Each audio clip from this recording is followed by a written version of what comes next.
Thank you, Honorable Speaker. Chair Education, any member from Education Committee? Yes, Barto and Mwale, bring a response when we resume after recess. That is in another 2 weeks, 3 weeks. Irene Mayaka. Thank you, Honorable Speaker. Honorable Speaker, I wish to request for a statement regarding potential increase in prices of essential hygiene products. Honorable Speaker, pursuant to the provisions of Standing Order 44-2C, I rise to request for a statement from the chairperson of the Departmental Committee on Environment, Forestry and Mining regarding the potential increase of prices of essential hygiene products following the gazettement of the Sustainable Waste Management Extended Producer Responsibility Amendment Number 2, Regulations of 2025. Honorable Speaker, the Ministry of Environment, Climate Change and Forestry recently gazetted the Sustainable Waste Management Extended Producer Responsibility Amendment Number 2 Regulations, published as legal notice number 62 of 2025. The regulations impose obligations on producers and importers to take responsibility for the environmental impact of the products and packaging they introduced into the Kenyan market. While the intention is of environmental sustainability and waste reduction, there have been concerns raised that this additional compliance cost could lead to an increase of up to 20% in the retail prices of essential hygiene products such as diapers, sanitary towels, and detergents, and the costs associated with compliance may be transferred to the consumers. These products are basic necessities that directly affect welfare, public health, and human dignity. An increase in their price will disproportionately burden low-income households and exacerbate challenges such as period poverty and access to proper childcare as well as sanitation. Honorable Speaker, it is against this background that I request for a statement from the chairperson of the Departmental Committee on Environment, Forestry and Mining on the following. Number 1, a report on the findings of the regulatory impact assessment that was conducted prior to the gazettement of the Sustainable Waste Management Extended Producer Responsibility Amendment Number 2, Regulation 2025. Number 2, measures put in place by the Ministry of Environment, Climate Change and Forestry in consultation with relevant agencies to cushion customers from adverse price increase. And number 3, strategies by the ministry to ensure that essential hygiene products remain accessible, affordable, and acceptable quality standards. I thank you, Honorable Speaker. Chair Environment. Chair Environment. Yes, Male, are you in the Environment Committee? No, Mr. Speaker, I'm holding brief for the chair. Okay. Yep. Inform the chair to bring a response the first week after recess. Thank you.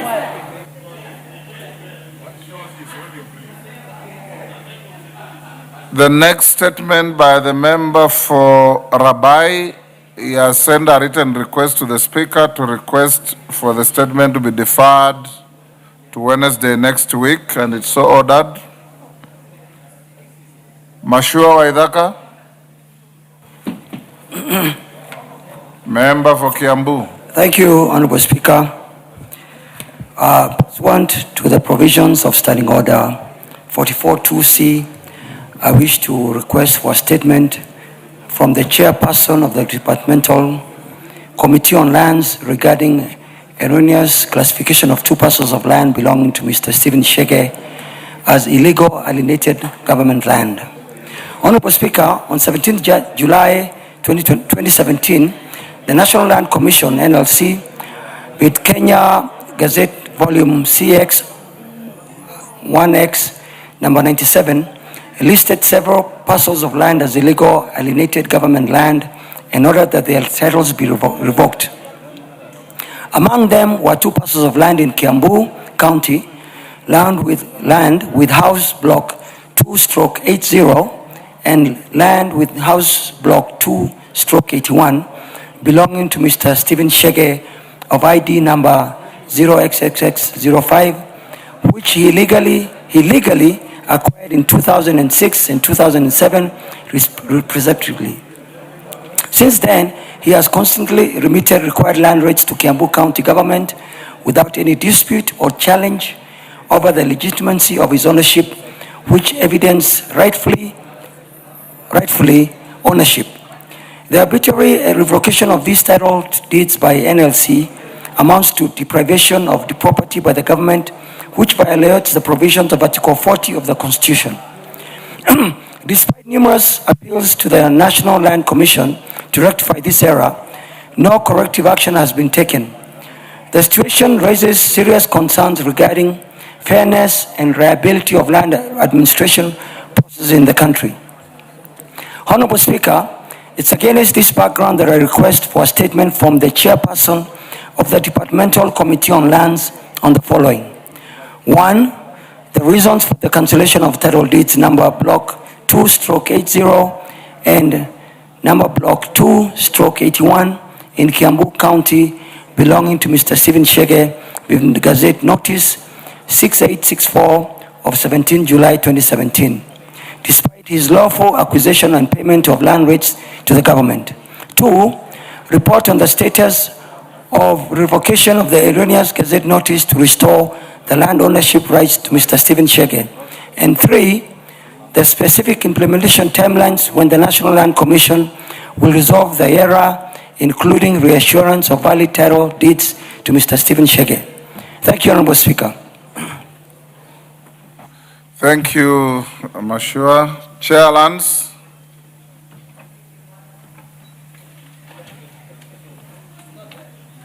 Chair Lance. Honorable Tindimwala, are you sure you have been instructed by every chairman to hold their brief? Are you sure? Are you a member of the Committee of Lands? Order, you are out of order. Any chairman who wants another to hold a brief, you write to the Speaker. Equity does not help volunteers. Atienda Molo can advise you on that freely. Yes, Lelmengit, you are a member of the committee? Yes, Honorable Speaker, I'm the member of the Committee for Lands. And I have the report from the chair because he was presenting the BPS report. Tindimwala, you see, this is now legit. He's a member of the committee. Yes. And I think it's going to get a feedback in 2 weeks. And I know we have a recess on So the next first month. week after recess. Okay, thank you. Yes. Zainab.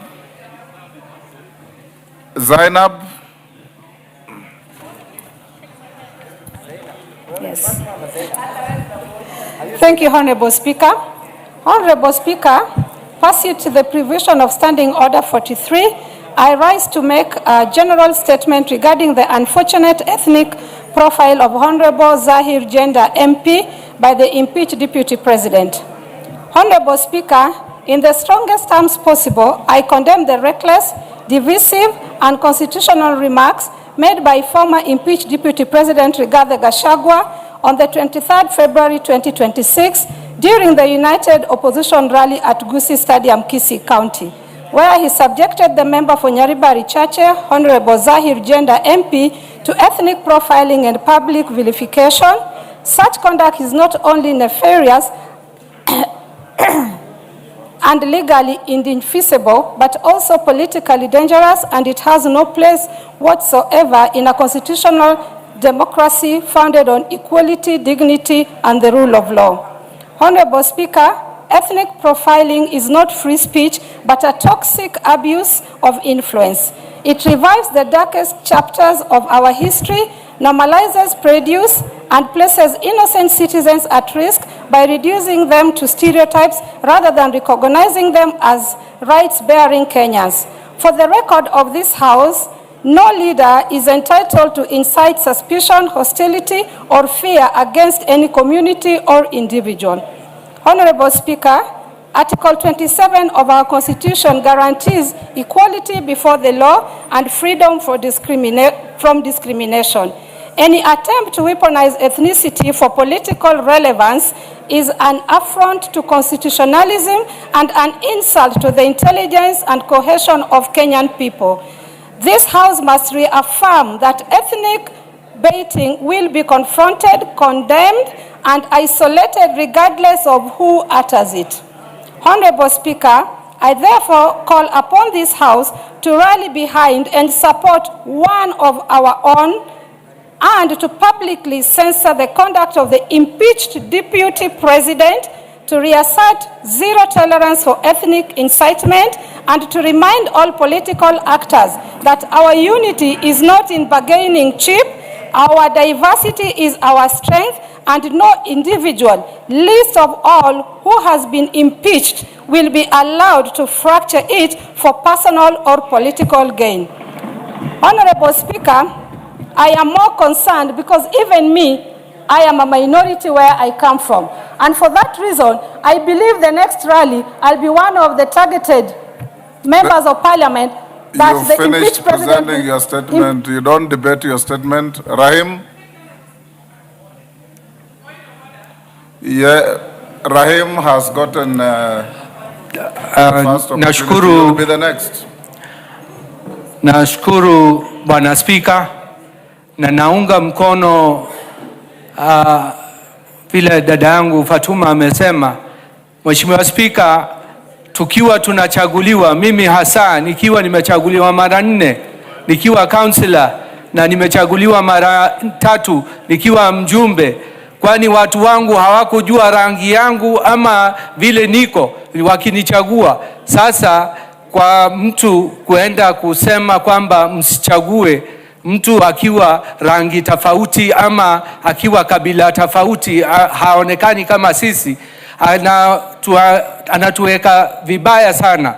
Kwanza mwaka uliopita akiwa hapo kwetu Gakoromone alitaja kwamba msiende kukunywa chai kwa huyu mkubwa moja aliuziwa hoteli na Rahim Muhindi. Mheshimiwa Spika, huyu mtu hastahili kukuwa kiongozi. Kuitwa hata kiongozi ni aibu ama ni matusi. Shauri akiwa anaweza kusema kwamba mtu asichaguliwe akiwa na haki ya kuchaguliwa, kwani tuna vikwazo kwa nchi yetu kwamba mtu hawezi. Mimi nikitaka kusimama mali yoyote na kubaliwa.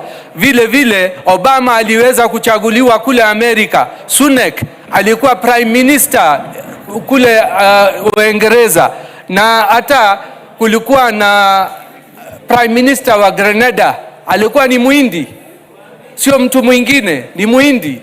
So na juzi Mheshimiwa Spika, Mayor wa New York ni Muhindi, ametoka Kenya na Uganda hapo. Sasa tutasema kwamba Wahindi wasichaguliwe, kwani wananchi wale wanatuchagua hawajui sisi kabila yetu ama rangi yetu ama kama ni mtu ni Muislamu ama ni Mkristo. Kwangu Mheshimiwa Spika, 96% ama 86% ni Wakristo. Mimi nikiwa Muislamu nimechaguliwa na Wakristo. Sasa kesho atasema hata Muislamu asichaguliwe mahali chochote, awaende Northeastern ama waende Coast. Mheshimiwa Spika, mambo kama hiyo haistahili kwa nchi yetu. Tumeenda mbele na hii mambo inataka kukashifiwa kabisa. Mtu huyu anatafuta uongozi ya Kenya akiwa nani? Mheshimiwa Spika, tunalalamika sana hapo. Asante Mheshimiwa Spika. Thank you, Mr. Speaker. Mr. Speaker, I want to join hands with Honorable Fatuma and Honorable Dawood and other members in actually expressing outrage and concern when people use race, ethnicity, or religion, or gender to exclude others or demean others. It is against the law of Kenya, and especially when it's ethnic or racial, it goes against the National Cohesion and Integration Act. And I would want to call that commission to take immediate action and summon the former deputy president to respond to that issue. because we can disagree politically, but in disagreeing politically doesn't mean that we must discriminate against other people. The country right now is getting, there's a lot of political temperature that is rising, and Mr. Speaker, minorities are the ones that get to suffer in this instance. Only yesterday, Mr. Speaker, a gentleman in Siaya called Makamu said things that even me in my mental state I can't repeat in this house over Catherine Omanyo. And he's supposed to be the same side of Honorable Catherine Omanyo. When we normalize terrible things about other people, then it means we can use your gender, your tribe, your race against you. And we will not allow, me as a minority, as a Suba, I'm both half Suba, half Luo, but my father is a Suba, so I'm a minority. I will not allow when you start using minority or misusing minority communities. And as a woman, we will not allow you to sexualize women and use sex as a tool against women. So I want to urge my party, ODM, please stop using Makabu to demean women and to bring women down. Whether you agree with a woman or not, you cannot sexualize women. We will not allow such things. Thank you, Mr. Speaker. Thank you, Mr. Speaker. Mr. Speaker, I want to associate very strongly with those sentiments. There's freedom of expression in this country, but the Constitution is clear that that freedom does not allow you to profile people racially, ethnically, or sexually. This particular gentleman, Mr. Speaker, started from an ethnic profiling perspective. And one of the reasons we debated in this House and impeached him was because of ethnic profiling. Now he has gone to the level of racial profiling. We are a country that is tolerant of all races, of all ethnicities. We are proud that as a country, the Honorable Rahim is serving several terms all the way from Meru. We are happy that the Honorable Shakil Shabir is serving several terms all the way from Kisumu. There is absolutely nothing wrong with anyone being elected anywhere. We should not and we cannot allow people in the name of campaigning to bring ethnic, racial profiling and even sexual profiling. Mr. Speaker, I want to say that it is completely worrying that as we are going every day that I listen to people in rallies, in funerals, the level of toxic utterances are increasing. And if we go with this trajectory, we might not even get to the elections. The violence is increasing, the violent language is increasing, and the NCIC is completely quiet. I want to urge that the NCIC, whose commissioners we approve here, must now spring to action. They should even have people prosecuted in those things. We must help this country by making sure that we tone down in terms of racial profiling, actual violence, and intolerance, and toxic statements. Thank you, Mr. Speaker. Murugara. Thank you very much, Honorable Speaker. Honorable Speaker, to say the least, what was stated in Kesi by the impeached Deputy President is impeccable. It is extremely despicable. It is despicable that we must frown against as a house and as a country, because today every leader is actually called upon to speak about the unity of the country, bring together the different communities and ethnicities into one country so that we speak in one voice. But it does appear that there is a dispensation, a political dispensation that is geared towards dividing the country along tribal or ethnic lines. And that dispensation includes the impeached Deputy President. And recently, it's good to tell this House, there was debate in the media when one of them from Meru County singled out a minority community called the Tharaka, which is a sub-community of the larger Meru community, because Meru community is made up of different sub-ethnic communities, to say that they are not Merus, purely because he felt he had been disadvantaged or he wasn't happy with where the leadership had come from. And I give notice to him because at one time I remember this House saved him from the hands of Honorable Wamboka when he had actually done atrocities to the people, by doing things that we should not have condoned, but purely because of possibly political inclination, the man was saved. Now he goes around trying to divide the country into political lines, or the Tharaka are not the Meru, and I give him notice. I'll be bringing a motion of censure against him. And number two, I've called upon NCIC also to indict him together with the impeached deputy president, so that they appear before that commission to explain their utterances. Mr. Speaker, let us frown against such kind of language, such kind of ethnic balkanization, such kind of ill speech, which brings hatred, division, and discontent in our country. I do agree with Honorable Madam Zaida, who has brought that particular motion, and we should actually move towards discussing that and also discussing the Honorable Linturi, who is the person I'm making reference to. Thank you. Shabil Shakir. Thank you, Mr. Speaker, sir. Mr. Speaker, I don't know what logic the former Deputy President Rigiji has. When we say that he's a tribalist, we have seen not only that he's a tribalist, but he's a racialist par excellence. Mr. Speaker, sir, I am by color an Asian. He calls Muindi. By my blood and everything else, I am Luo. 200,000 people have voted in Kisumu East, and they voted me now 4 terms. And Mr. Speaker, sir, they're asking me to be 5 term, and I will stand. And I want Rigiji to come and campaign against me. I challenge him to come to Kisumu East and campaign against me. We cannot accept to be disrespected. The people of Kisumu East cannot be disrespected. Because they voted for me, they cannot be disrespected. He's thinking that they have no word of their own. He's thinking that they are idiots. He's giving them very many names and is dishonoring them. I will not allow them to be dishonored.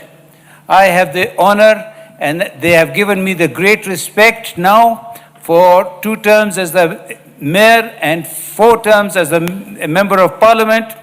No leader, Honourable Speaker, even Excellency, former late President Moi, President Kibaki the late, President Uhuru, President Ruto, none of them have ever questioned my origin and the origin of my brother who is here. We are here as Kenyans first. I am here standing for the Luo community, not the Indian community. And I will want Rigiji to come and apologize, because my brother Jihanda, I know him a long time. If the Kisis have voted for him, he doesn't like it, tough luck. Arudi yuko kwake, atafute muindi ingine, aende kutukana. But me, I am putting it today on record, sir. The only thing that defines me as a Muindi is my color. Everything else about me, Mr. Speaker, is Luo. I am born Luo. I will die Luo. I will be used. The funeral procession will be Luo. My wife is also an African lady, and she is your niece, Speaker. Yes. She's a Bapusu. Yes. She's a niece. And I the other day, we had people, this is not only Rigiji, there are other people also who are now breaking ODM and using names like that. Mr. Speaker, sir, I have never in my life heard any of the presidents, and even Baba, he has never questioned the color of my skin. And we are Kenyans, first and last. And I have said this, and we will die with you in Kenya. I will be with you until our final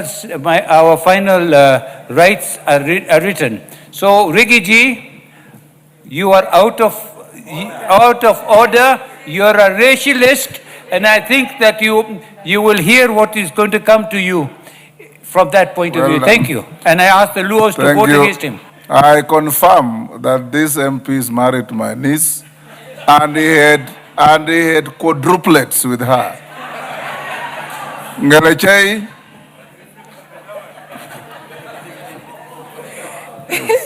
Thank you so much, Mr. Speaker, for giving me this opportunity. And I want to condemn also with the strongest terms possible the sentiments of the former Deputy President while he was in Kisii, Mr. Speaker. Mr. Speaker, he is proving to us that we did actually a very noble thing by impeaching him in this House. And I want to congratulate each and every member who participated in his impeachment. And if there is a motion that can be brought again to be impeached again, I don't know how, please bring it again, Mheshimiwa, and we are going to impeach him. Mr. Speaker, this guy has been masquerading and going around inciting people against other ethnicities, Mr. Speaker. Let me speak about a week ago when he went to Kalenjin radio station and incited the listeners against all the members of this House, saying that you elected members of parliament who doesn't know anything and they don't represent you in whatever way. Mr. Speaker, I went ahead to say that the president is antagonizing the Kalenjin community while the leaders elected in this House are not talking about anything of development in the Rift Valley, Mr. Speaker. Mr. Speaker, as he was speaking, the Mount Summit Rironi Road, that he told the people of Rift Valley that nothing is happening, is ongoing. And Mr. Speaker, I want to confirm that all the projects that the President promised the people of Rift Valley are ongoing. And he has no moral authority, Mr. Speaker, to speak on our behalf. Because even when he was sitting Deputy President, all he could speak about or all he could talk about is about shares. And he used to antagonize so many people about their shares. I remember the member for Mavoko one day, he went to see him over the squatters in Mavoko and he told him, please give me some piece of land so that these people can be resettled. He told him, you never voted for the president, so go and look for Kalonzo Musyoka to allocate land to the squatters. And the member of parliament was wondering because Kalonzo Musyoka is not elected member in this parliament. And at times also look at Kalonzo Musyoka walking around with him, and I pity my brother Kalonzo Musyoka because the other day he was telling the campus that they don't have share in this government, and this other time they are working together.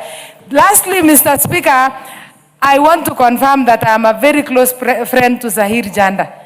I know his ID number. He is a Kenyan. Zahir Janda is a Kenyan. I can confirm, and Mr. Speaker knows because he's our friend too. No, it doesn't matter how close we are, but Zahir Janda is a Kenyan, and he's a member of parliament in Kisii, and he is not an Indian. It is very wrong. Even the Indians who are in Kenya anyway, they are Kenyans.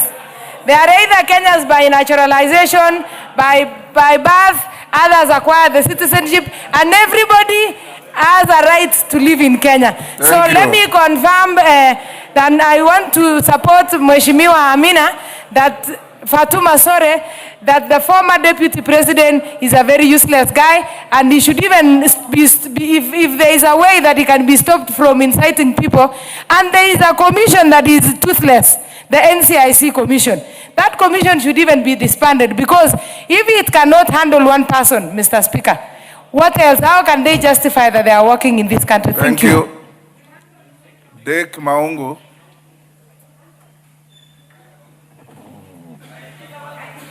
Give Maungu.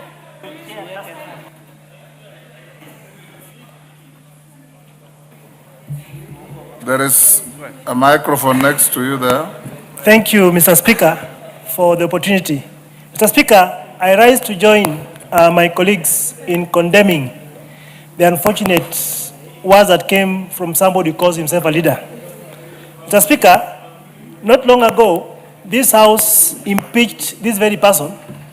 And one of the reasons, Mr. Speaker, why I actually stood to participate in impeachment was because he made me appear not to be a shareholder of this country, Mr. Speaker. But one thing that I keep asking, Mr. Speaker, is that when this gentleman was serving as the deputy president, he was decorated with a very good badge of EGH. Mr. Speaker, the person that talks the same cannot continue bearing the title EGH in this country Mr. Speaker, that title EGH was given to him as a deputy president. And therefore, say, Mr. Speaker, it's high time that title should be revoked because he does not bear any kind of semblance to any kind of honor that goes to that name, Mr. Speaker. And Mr. Speaker, I come from Western Kenya. We have very many communities that live in that area, Mr. Speaker. We speak unity, we speak love, we speak cohesiveness, Mr. Speaker. Somebody cannot be able, someone cannot purport to speak for this country when you isolate people. My good sister here has talked about Honorable Zahir, Mr. Speaker. It is very wrong. Zahir was elected by members who knew and had confidence in him, Mr. Speaker. And therefore I stand together with my colleagues to condemn those very words and say that the former deputy president should actually be ashamed, and anyone who purports to support him should equally be ashamed. Thank you. Ichungwa. Asante Mheshimiwa Spika, na kwanza nipe nafasi ni wakaribishe wanafunzi kutoka shule ya Dama Crest kutoka huko Kikuyu kwetu. Na hii ni baadhi ya shule za kibinafsi ambazo hufanya vizuri sana kwa mitihani ya kitaifa. Na wanafunzi ambao wana nidhamu hali ya juu, hata ukiwaangalia mahali walipoketi, unaona sio tu wasafi lakini pia wako na nidhamu sana. Niwapongeze na niwakaribishe kwa bunge la kitaifa. La pili, Mheshimiwa Spika, nikubalie nijiunge na Mheshimiwa Fatuma, mbunge wa Migori, kukashifu matamshi sio tu ya ukabila lakini pia ambayo yana ubaguzi wa kirangi. Na nataka nijiunge na wabunge wengine wote ambao wamekashifu haya matamshi dhidi ya mmoja wetu, na sio tu dhidi ya mmoja wetu, mbunge Zahir. Sababu kama vile Mheshimiwa Shabira amesema, yeye ako na asili ya bara la Hindi lakini ni Mjaluo na ameoa Mbukusu. Watoto wake ni Wabukusu na Wajaluo nusu-nusu, na labda pia wako na asili ya Kihindi kidogo. Lakini Mheshimiwa Zahir, mimi namjua vizuri na huwa ananena lugha ya Kikisii ama Kibagusii kikamilifu. Lugha ambaye yule mkabila na yule mbaguzi wa kirangi aliyekuwa anamtusi huko Kisii hawezi nena hata neno moja.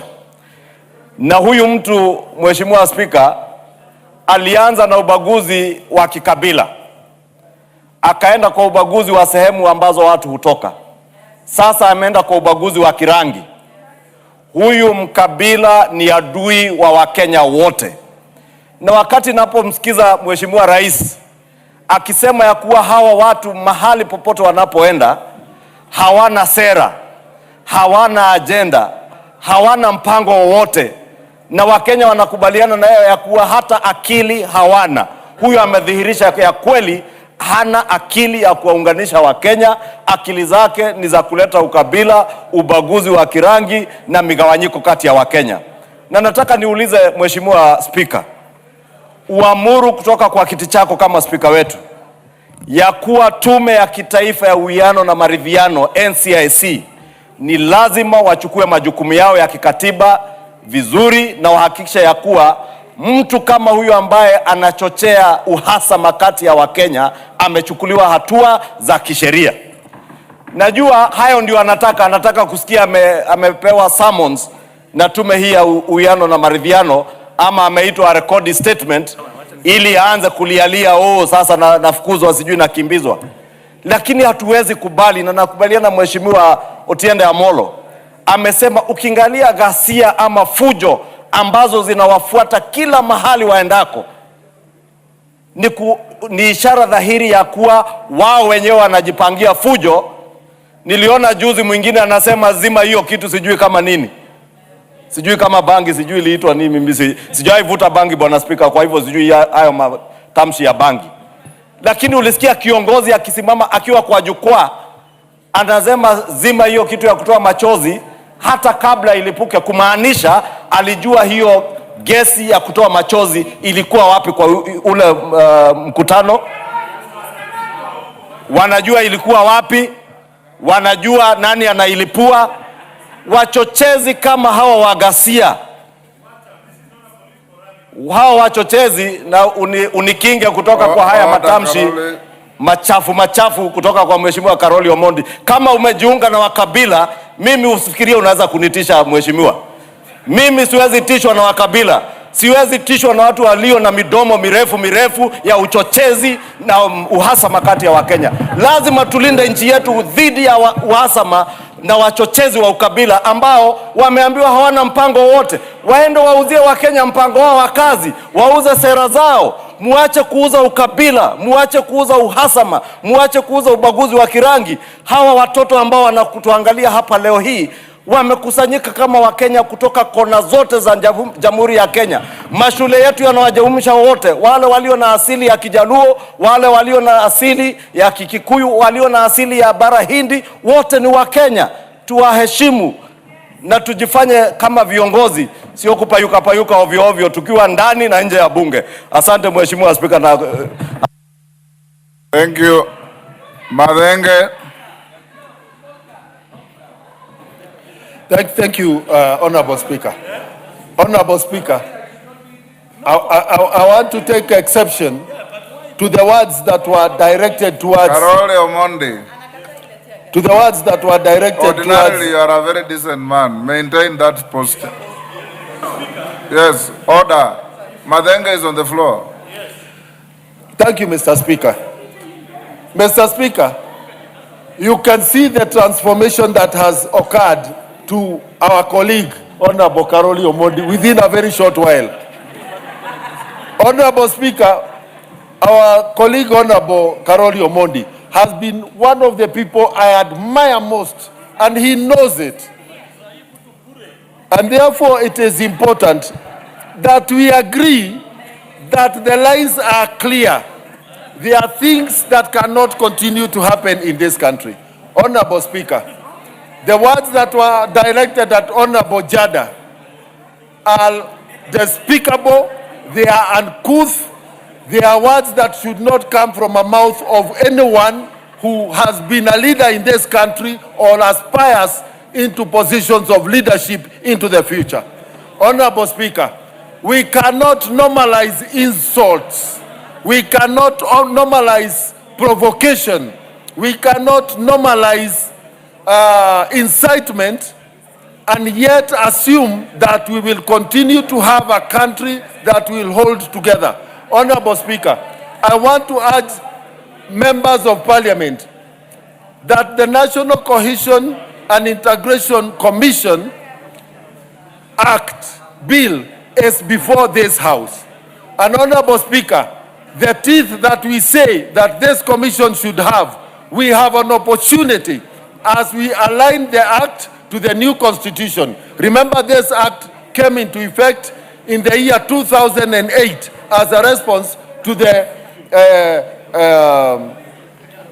post-election violence. Now we have an opportunity from the lessons of that time, from the parameters in terms of rights that we are guaranteed in our constitution.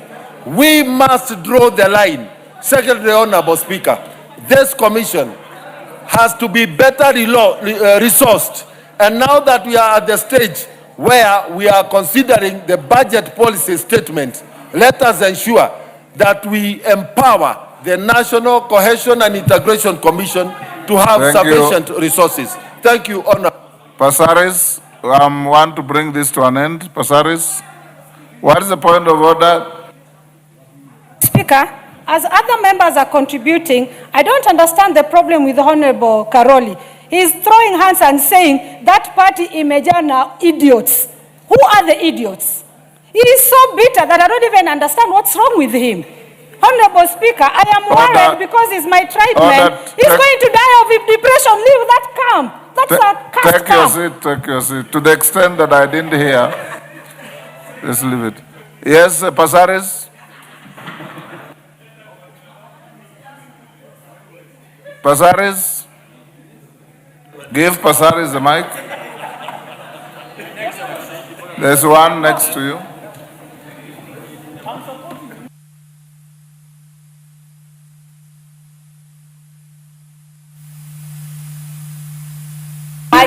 Funny? Inafanya sasa. Okay, sorry. Honorable Speaker, I thank you Thank you for giving me this opportunity. I thank Honorable Fatuma Zainab Mohammed for bringing this important statement under Standing Order 43. I rise not only to condemn the ethnic profiling directed to Honorable Zahir Handa, but also to condemn the growing culture of discrimination in our politics, whether it's rooted in ethnicity, heritage, or gender. Reducing Kenyans to their tribe is unconstitutional.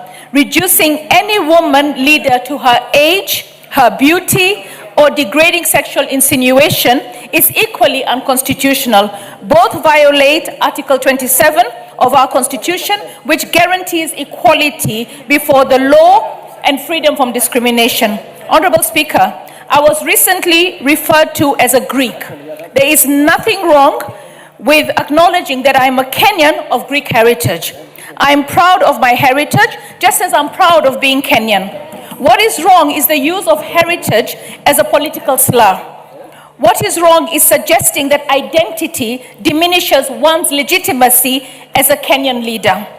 Kenyan identity is not defined by surname, complexion, ancestry, or gender. It is defined by citizenship, service, and fidelity to our Constitution. When leaders resort to ethnic baiting, they fracture the national cohesion. When leaders resort to sexist insults and public humiliation, as was recently directed to me by Honorable Babu Owino, they degrade this House and undermine the dignity of women in leadership. The remarks made by the former Deputy President Rigathi Gachagua against Honorable Zahid Handa must be condemned. Equally, the demeaning sexualized attacks directed against me must be condemned, for they are discriminatory and unworthy of parliamentary leadership. We cannot defend unity, tolerating ethnic profiling, while we cannot defend equality while normalizing misogyny. And we cannot claim to build one Kenya while questioning the legitimacy of Kenyans based on heritage. This House must be clear and firm. Ethnicity will not be weaponized, heritage will not be weaponized, neither will gender be weaponized. Our diversity is our strength, Mr. Speaker. Our Constitution is our shield, and our politics must rise above all prejudice. Mr. Speaker, I also want to say that Kenyans need to understand that the Asian community, because I'm always referred to as Muhindi, the Asian community is tribe number 44 in amongst our tribes. And being black does not define you as a Kenyan. What defines you as a Kenyan is your identity associated with our Constitution, whether it's by birth, by naturalization, by marriage, whichever way. So long as you are a Kenyan with an identity, with a birth certificate, with a passport acknowledged by the state, it does not matter what your color is, it does not matter what your religion is, it does not matter what your sex is. What matters is that you're Kenyan. We are one Kenya, one people. Thank you, Mr. Speaker. Thank you. I think we can end here on this. Honorable members, indeed, the outrageous remarks that captured all media houses' order are very unfortunate. And I want to encourage leaders in this country. We have a history. Parklands, as he then was elected, a distinguished lawyer called Satish Gautama, and he served in this house. Westlands elected Amin Walji. I served with him in this house. Langata elected Phil Pliki. He served in this house. He was even our cabinet minister. And so on and so forth. For anybody, any leader, to start profiling Kenyans on either tribal or ethnic lines is indeed unfortunate. And I want to encourage all of us here to be the defenders of Kenyans. Our Constitution says our diversity is our strength. And it must be so at all times. Whoever is looking for leadership, look for leadership in a distinguished manner, in a respectful manner, and this is the country we must have. I also listened to those outbursts. And what even annoyed Kenyans more is the cynical laughter that accompanied the profiling of Honorable Zahiri Janda. And to quote the former Deputy President said, nyinyi wa Kisii, nitawacheka kwa kuchagua Muhindi, and they proceeded to laugh in a very disgusting manner. Let's not go that route. The Committee on National Cohesion, NCIC, Honorable Ichungwa, you are the leader of government business in this house. Mudama, Senator, as he then was, and a few other members, for just saying something against former President Uhuru, were locked up in Pangani for a full week. 6 of them. We used to visit them every day with the late Prime Minister. If NCIC is not working, disband it and have a new commission. A commission spending public resources with a duty to superintend over the protection of our diversity as our strength. I want to urge you, as the leader of government business in this house, to take up and report back what you want to do with NCIC. NCIC, as currently constituted, is not serving the purpose for which the Constitution defined it. So let's leave this matter here. The former Deputy President should indeed be ashamed of himself for saying such things, because if you want to lead this country, Indian community in this country is our 4th tribe. The Makonde became a tribe recently. The Shona, I don't know if we have made them a tribe yet. The Pemba in Mombasa, and all others. And we must champion. We know Obama has ancestry here. He became the President of America. Rishi Sunak, his parentage is from Kitale. He became Prime Minister of the UK. The leader of the Scottish Party is an Indian born in Arusha. And many others. We can count on and on. There's a Somali girl who is a congresswoman in the US. There is a girl from central Kenya who was a senator in Australia. And the mayor of New York was born in Uganda and expelled with his parents by Idi Amin to Kenya. He's now the mayor of New York, the biggest city in the world. And many, many others. We are very proud of our diaspora. We are very proud of our associations. What will Jack Wamboka say of Shakil Shabir, who is married from our village? And like I said, and he's reminded me as he walked out that he's the first and only MP to have ever had quadruplets with a girl from my village. And so on and so on. Please, Kenyans and leaders in this house, don't spare any energy or opportunity to condemn this kind of behavior from any leader, regardless of who they are, where they are, what they do, where they do. Thank you. Yes, Tongo, you on the same? Nothing much, Speaker. You are the chairman of the police. Yeah, what I'm saying, Yes. Speaker, Yes. you know you had mentioned and directed the leader of majority to really look the issue of the commissioners of NCIC. And I just want to remind you or to inform that the current commissioner's term has ended. And now the new commissioners are due for vetting and be brought to this house. So it's incumbent upon this house, Honorable Speaker, that we must able to really do them thorough vetting and able to do even with a microscope to ensure that they live up to the task. And it's true, Speaker, they take almost to 800 million every year, doing literally nothing. Yes. Yes. Ichungu umesikia hiyo. Next, we call Majority Leader, your Thursday statement. Thank you, Honorable Speaker. Honorable Speaker, pursuant to the provisions of Standing Order 44.2A, I rise to give this statement on behalf of the House Business Committee, which met on Tuesday, 24th February 2026, to prioritize business for consideration during the week. As members are aware, the House is today scheduled to consider the motion on the 2026 medium-term debt management strategy, which has critical timelines and critical implication on the budget policy statement. In this regard, I want to urge all of us to be present in the House this afternoon to actively participate in the consideration of this critical business. Additionally, I wish to remind the House that following the extension of the timeline for consideration of the BPS and the medium-term debt strategy granted last week, we ought to conclude with the two documents before the end of next week. As such, once the report of the Budget and Appropriations Committee on BPS is tabled, it will be prioritized for debate in the course of next week. Honorable Speaker, with regards to business scheduled for Tuesday next week, the House is expected to consider the Miscellaneous Fees and Levies Amendment Bill of 2025 and the National Infrastructure Fund Bill of 2026 at second reading.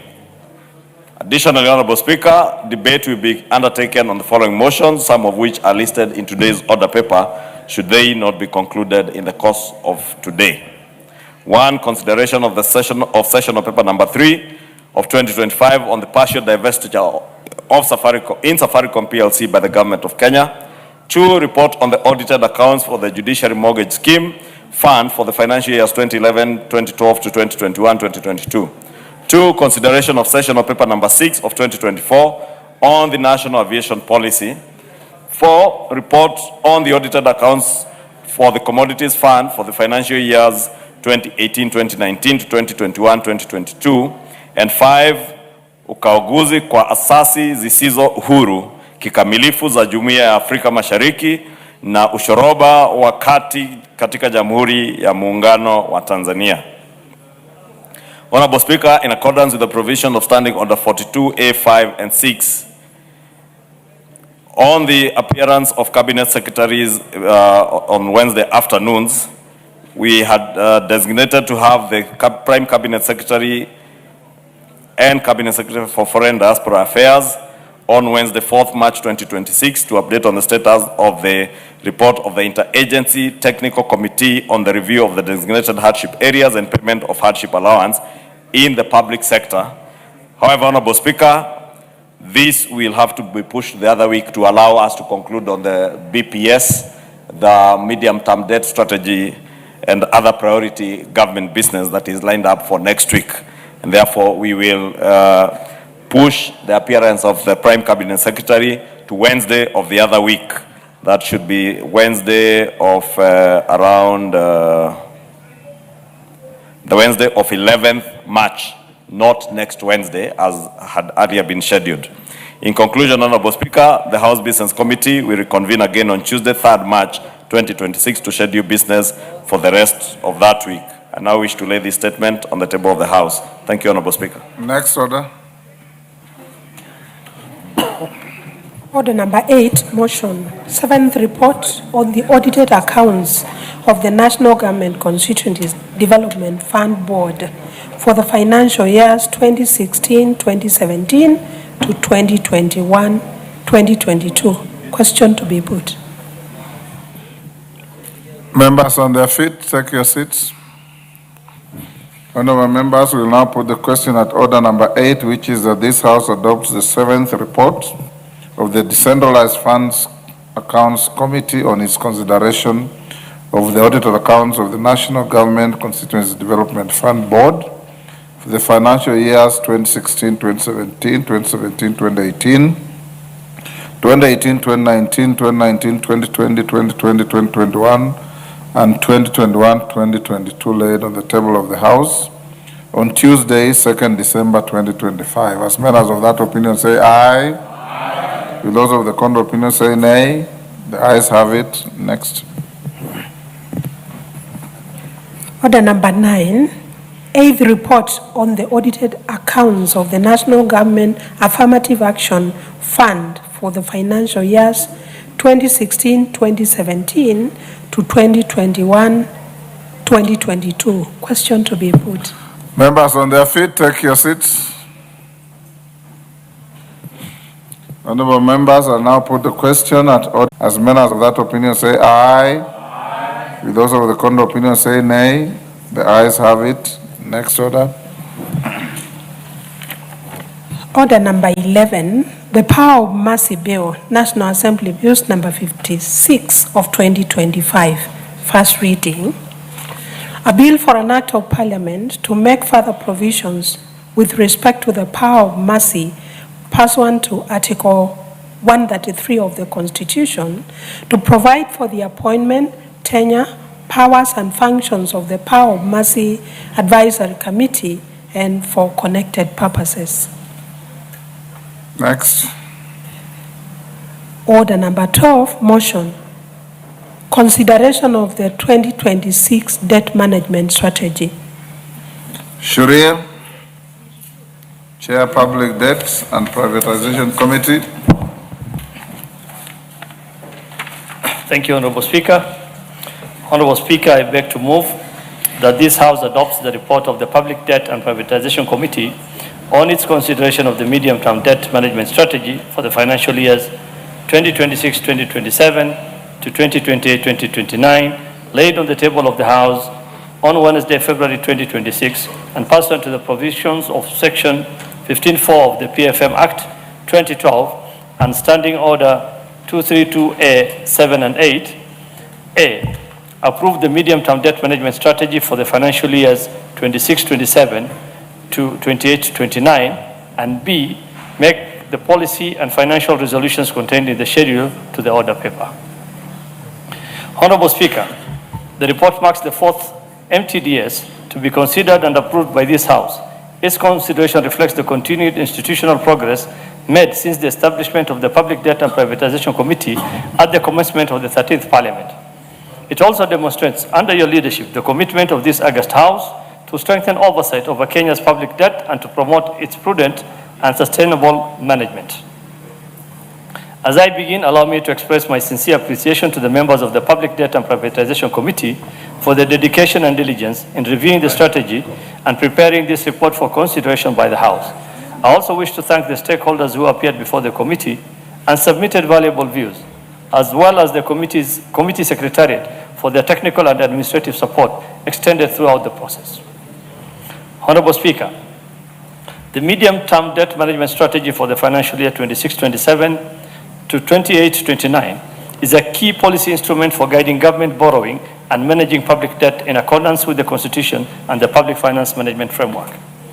It sets out the National Treasury's proposed approach to financing government operations and obligations over the medium term, while seeking to minimize the cost of borrowing and contain associated risks. Honorable Speaker, the strategy is anchored on the macroeconomic assumptions contained in the 2026 budget policy statement. Over the medium term, the framework assumes average real GDP growth of 5.3%, inflation anchored at 5%, a plus 2.25 percentage points, an improvement in revenue effort to 16.9% of GDP, and strengthening of the primary balance from 0.4% to 1.6% of GDP, among other assumptions. Based on this framework, the proposed borrowing mix intended to minimize financing costs while containing debt risks is as follows. A. Domestic borrowing will provide 82% of gross financing, taking advantage of the depth of the local market and the relative predictability of the domestic funding. And B. External borrowing will provide 18% of gross financing in order to diversify the funding base while managing exchange rate and external rollover risks. Accordingly, Honorable Speaker, domestic borrowing, primarily through treasury bonds, continues to constitute the principal source of deficit financing over the medium term.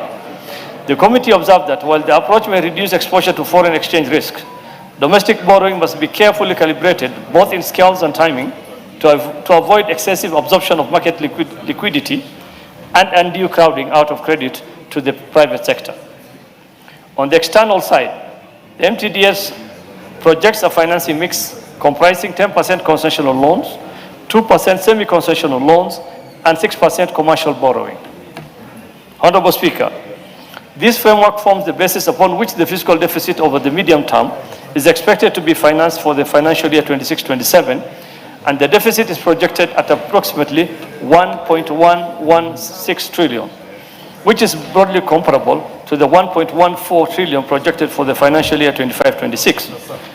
Although the deficit is expected to decline gradually over the medium term to about 833.7 billion, it will nonetheless remain substantial, averaging about Kenya shillings 928.9 billion by financial year 28-29.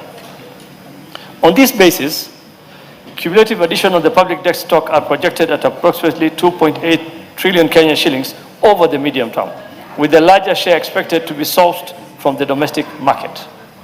Honorable Speaker, it is for this reason that the House must place particular emphasis on the sustainability of the public debt management and on the trajectory of the debt stock itself.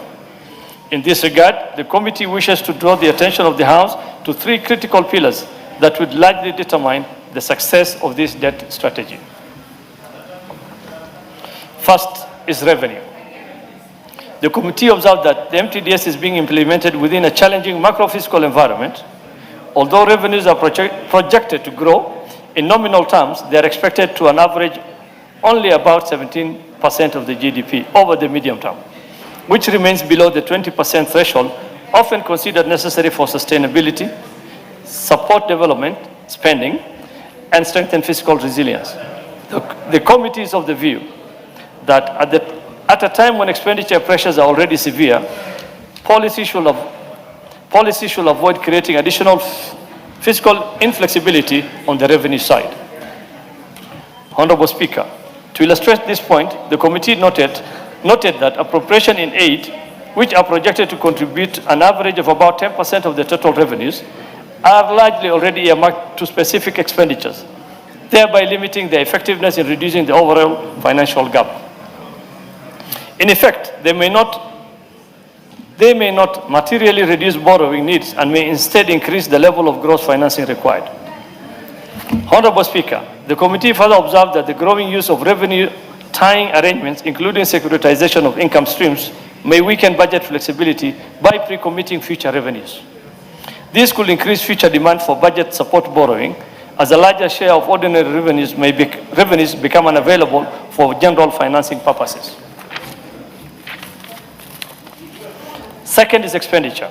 The committee noted that expenditures are projected to average around 22% of GDP over the medium term, with recurrent spending driven in part by debt servicing obligations continue to consume a substantial share of the budget. This leaves limited room for productive expenditure, particularly development spending, which remains constrained. Kenya has for several years remained around 5% of GDP growth path. Yet the national development aspiration is to progress towards 10% growth under Vision 2030. That ambition cannot be achieved without stronger investment in productive sectors of the economy.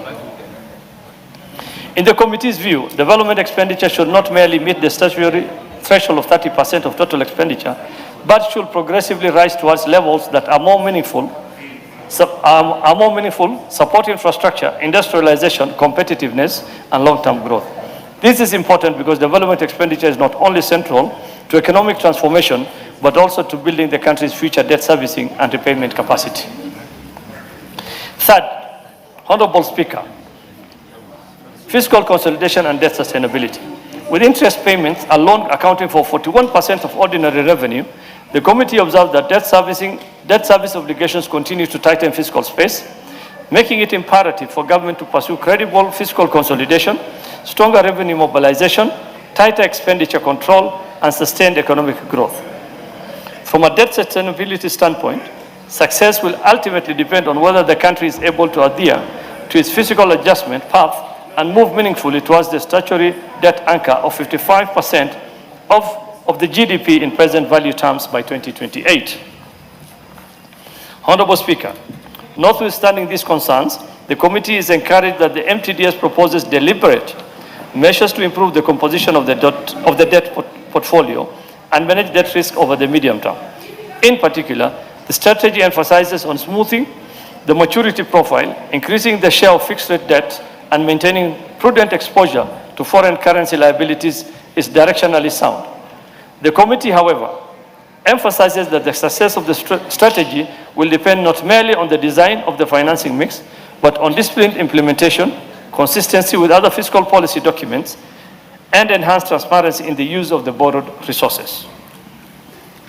Honorable Speaker, arising from its review of the strategy and its consultations with stakeholders, the committee makes the following policy recommendations for consideration by the House.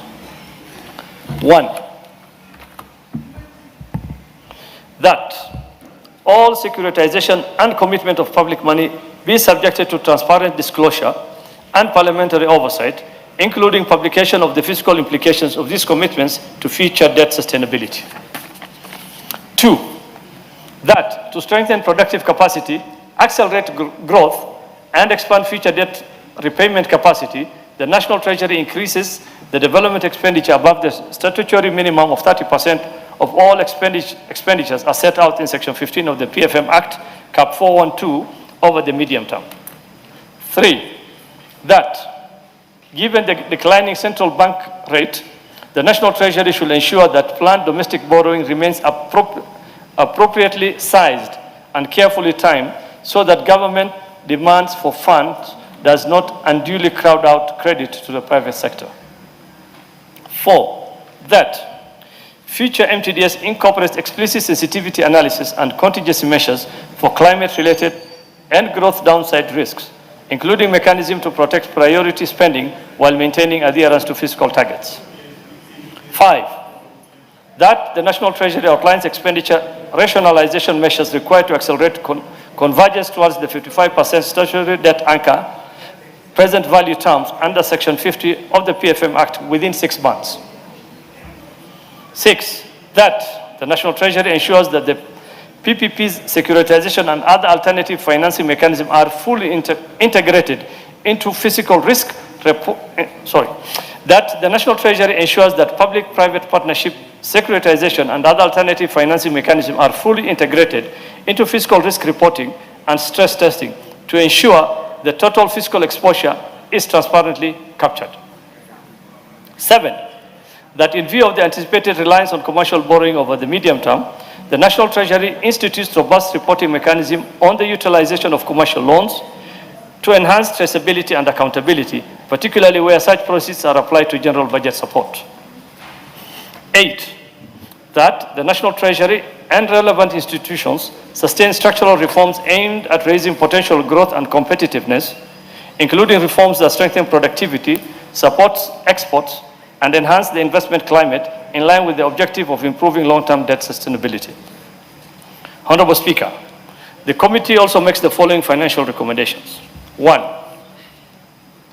that the fiscal deficit target for the medium term is approved and set at 5.3% of GDP for the financial year 26-27, 3.6% of GDP for the financial year 27-28, and 3.3% of GDP for the financial year 28-29, in line with the fiscal consolidation path. 2, that the country's borrowing strategy is approved at 22% for the net external borrowing and 78% for net domestic borrowing as contained in the 2026 medium-term debt management strategy. Honorable Speaker, the committee remains optimistic that with sustained commitment to reform and close adherence to the fiscal responsibility principles enshrined in the Constitution, Kenya can progressively rebuild fiscal space, strengthen confidence in public debt management, and place the debt trajectory on a firmer and more sustainable path. The committee therefore presents this report to the House with recommendations intended to strengthen the credibility, transparency, and effectiveness of the MTDS while safeguarding macroeconomic stability and supporting inclusive growth. With that, Honorable Speaker, I beg to move and request Honorable Irene Murembo, who is the Vice Chair of the committee, to second. I thank you, Honorable Speaker. Proceed, Irene. Thank you. Honorable Speaker, I rise to second the report of the Public Debt and Privatization Committee on the medium-term debt management strategy for financial year 2006 to 27 and financial year 2028-29. In seconding this report, allow me to briefly underscore the key considerations that informed the committee's review. Honorable Speaker, first on the macroeconomic and growth outlook, the strategy is anchored on assumptions of average real GDP growth of 5.3% over the medium term, supported by continued activity in agriculture, construction, industry, and services. However, the committee observed that this growth path remains modest relative to Kenya's long-term development ambitions and may not be sufficiently transformative to materially improve debt carrying capacity. In particular, the economy has remained around 5% growth range for some time, while the structural aspirations under Vision 2030 is a target of 10%. And to move the country towards a newly industrializing middle-income economy supported by higher and more broad-based growth, the committee view is that the strategy should now be supported by stronger structural reforms aimed at improving productivity, competitiveness, exports, and private sector activity so that Kenya can gradually rise its growth potentially and strengthen its debt carrying capacity over time. Second, on fiscal policy, the committee observed that the strategy is being implemented in a constrained but manageable fiscal environment. Revenues are projected to improve over the medium term, although they are still expected to average about 17% of GDP, while expenditures remain elevated at 21.5% of GDP. This means that the fiscal deficit will remain a key feature on the medium-term framework, and borrowing will continue to play an important role in financing government operations. Even so, the committee is encouraged that the framework provides an opportunity for the National Treasury to deepen fiscal consolidation efforts through stronger revenue mobilization, expenditure rationalization, and better alignment to borrowing to productive priorities. Third, on debt strategy itself, the committee appreciates that the MTDS provides a deliberate and structured approach to managing the cost and risk of the public debt portfolio.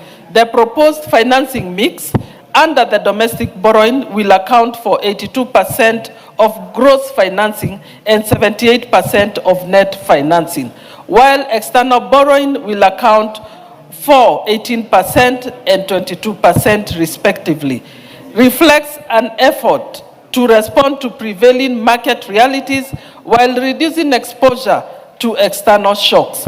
The committee considers this approach understandable within the present financing environment. However, it proposes that the implementation of this strategy be accompanied by continued efforts to deepen the domestic debt market, broaden the investor base, and carefully calibrate following levels so as to preserve macroeconomic stability. And the last one, on the main risk of the debt outlook, the committee observed that the medium-term debt path remains exposed to refinancing pressures, elevated debt service obligations, continued reliance on domestic borrowing, and the growing role of commercial external borrowing. There are also broader physical risks associated with contingent liabilities, PPP, securitization, and other alternative financing mechanisms. However, the committee takes the view that these risks can be better managed through improved reporting, stronger physical risk disclosure, more active liability management, and closer integration of all public liabilities into the physical framework.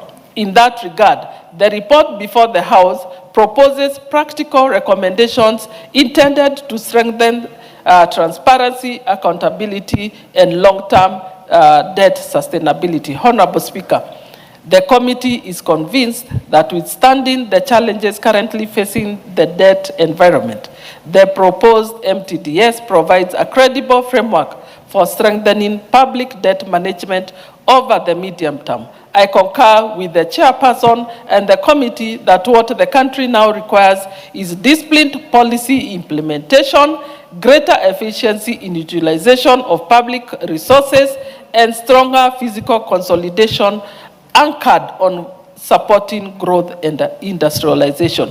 Through these measures, Kenya can progressively reduce debt vulnerabilities and place the public debt trajectory on a firmer and more sustainable path. For these reasons, and in support of recommendations contained in the report, I beg to second. Thank you.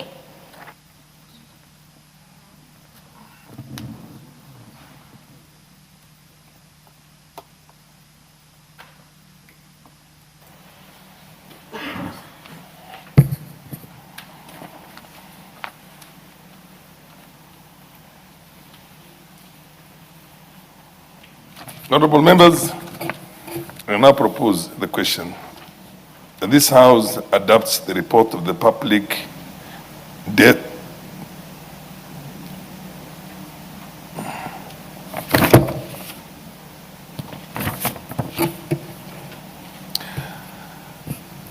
I propose the question that this House adopts the report of the Public Debt and Prioritization Committee on its consideration of the medium-term debt management strategy for the financial year 2026, 2027 to 2029, laid on the table of the House on Wednesday, the 25th of February, the year 2026, and pursuant to the provisions of sections 15(4) of the Public Finance Management Act of 2012 and Standing Order number 232A, 7 and 8.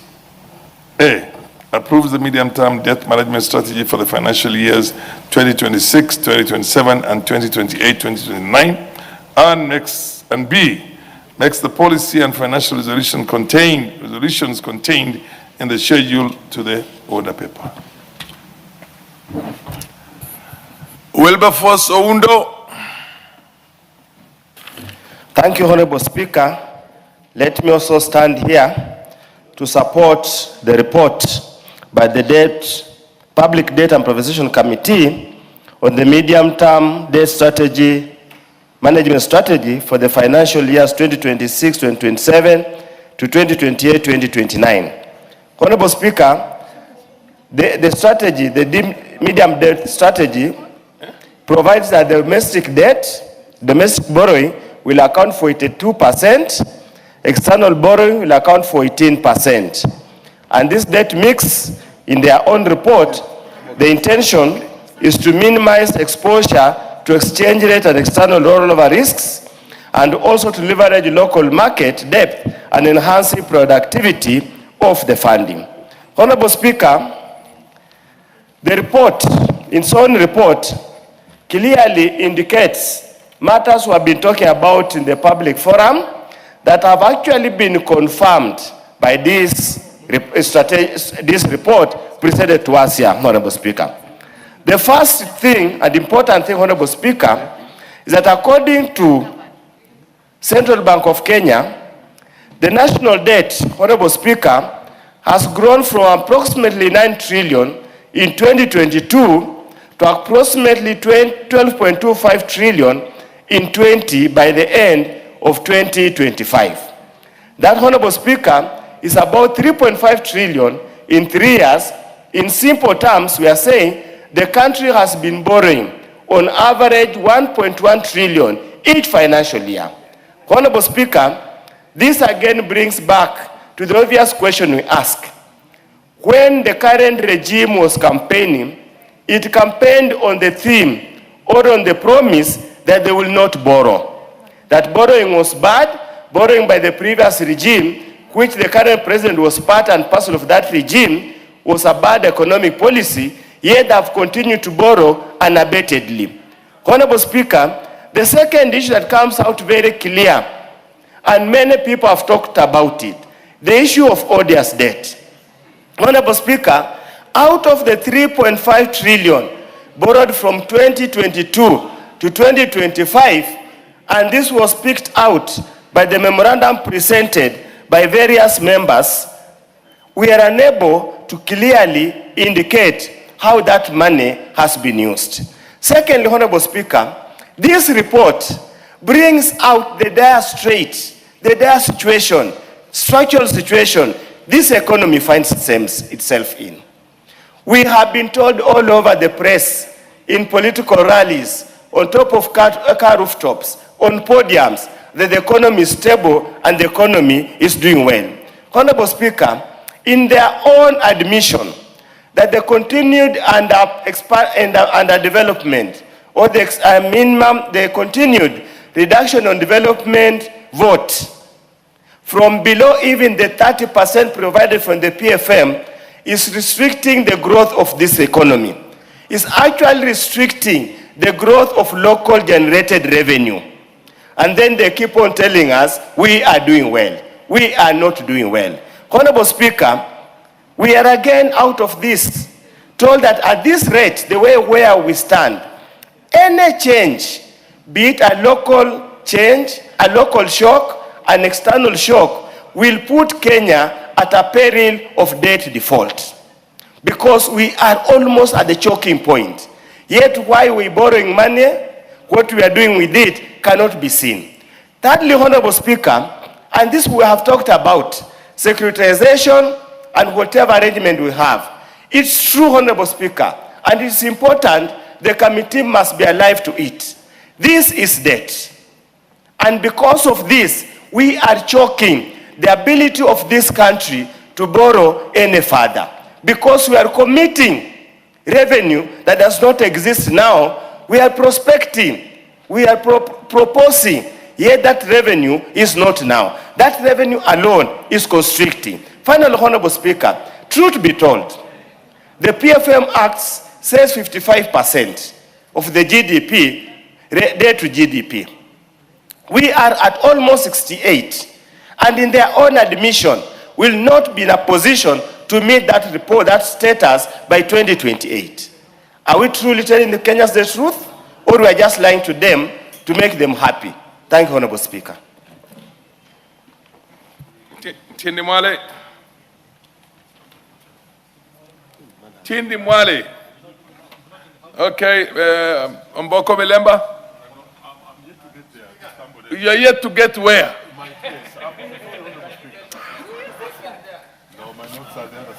The Honorable Kenya Doku. Thank you, Mr. Speaker, for this opportunity to give my comments on medium-term debt strategy as presented by the National Treasury and our report therein. I am a member of Debt Committee. And Mr. Speaker, from the foregoing, I want to support our report. Debt is becoming quite a thorn and a topic in this country. But politics aside, we need to look at where we are as a country and what we need to do going forward. Mr. Speaker, in the year 2023, we did amend PFM Act and came up with Section 50. Actually, amendment was on Section 50, whereby we stated that by the year 2028, we must be at 55% plus or minus 5 in terms of debt to GDP in present value. And Mr. Speaker, progressively I've been monitoring to see where we are, because I am so passionate about debt being the topic that has refused to die from our media and from the mouth of every Kenyan who cares to see how the economy is performing.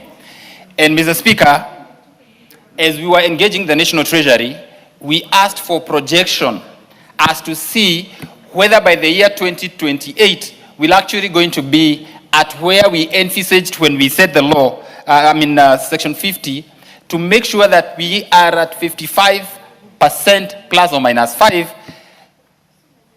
debt to GDP in present value. And sadly to state here, the National Treasury stated that the best that they can do by the year 2029, not even 2028, will be at 62%.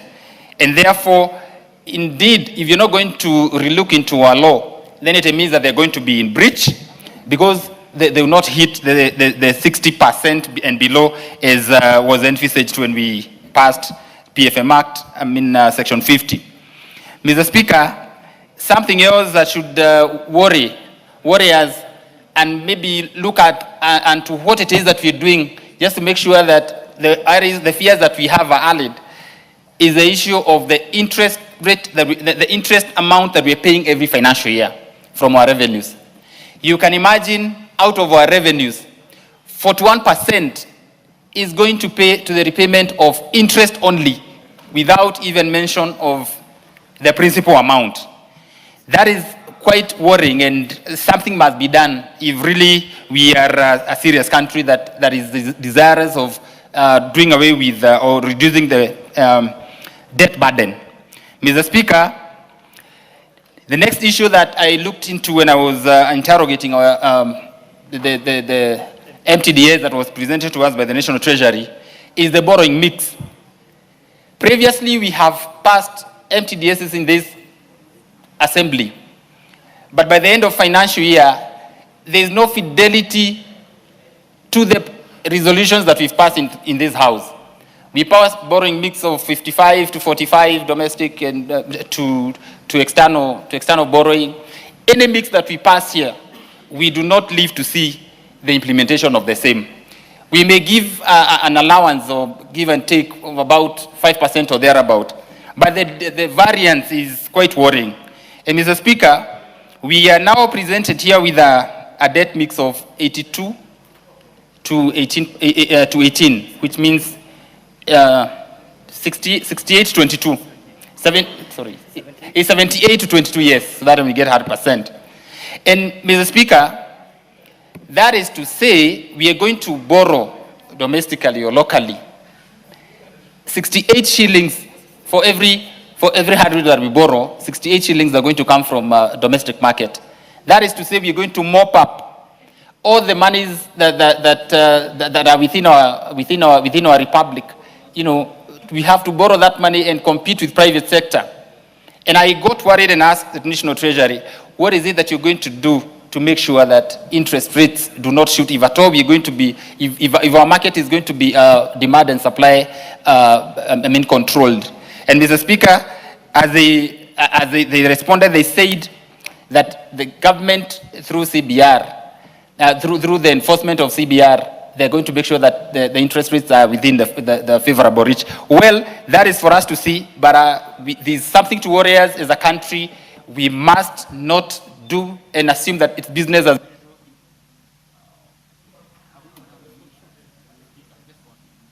Give him an additional 1 minute. Thank you, Mr. Speaker, for that magnanimity. Now, we must be alive to the fact that... Point of order. What's your point of order? Thank you very much, Honorable Speaker. I've been listening to my brother, Honorable Kwenya, and there are statements that needs to be substantiated.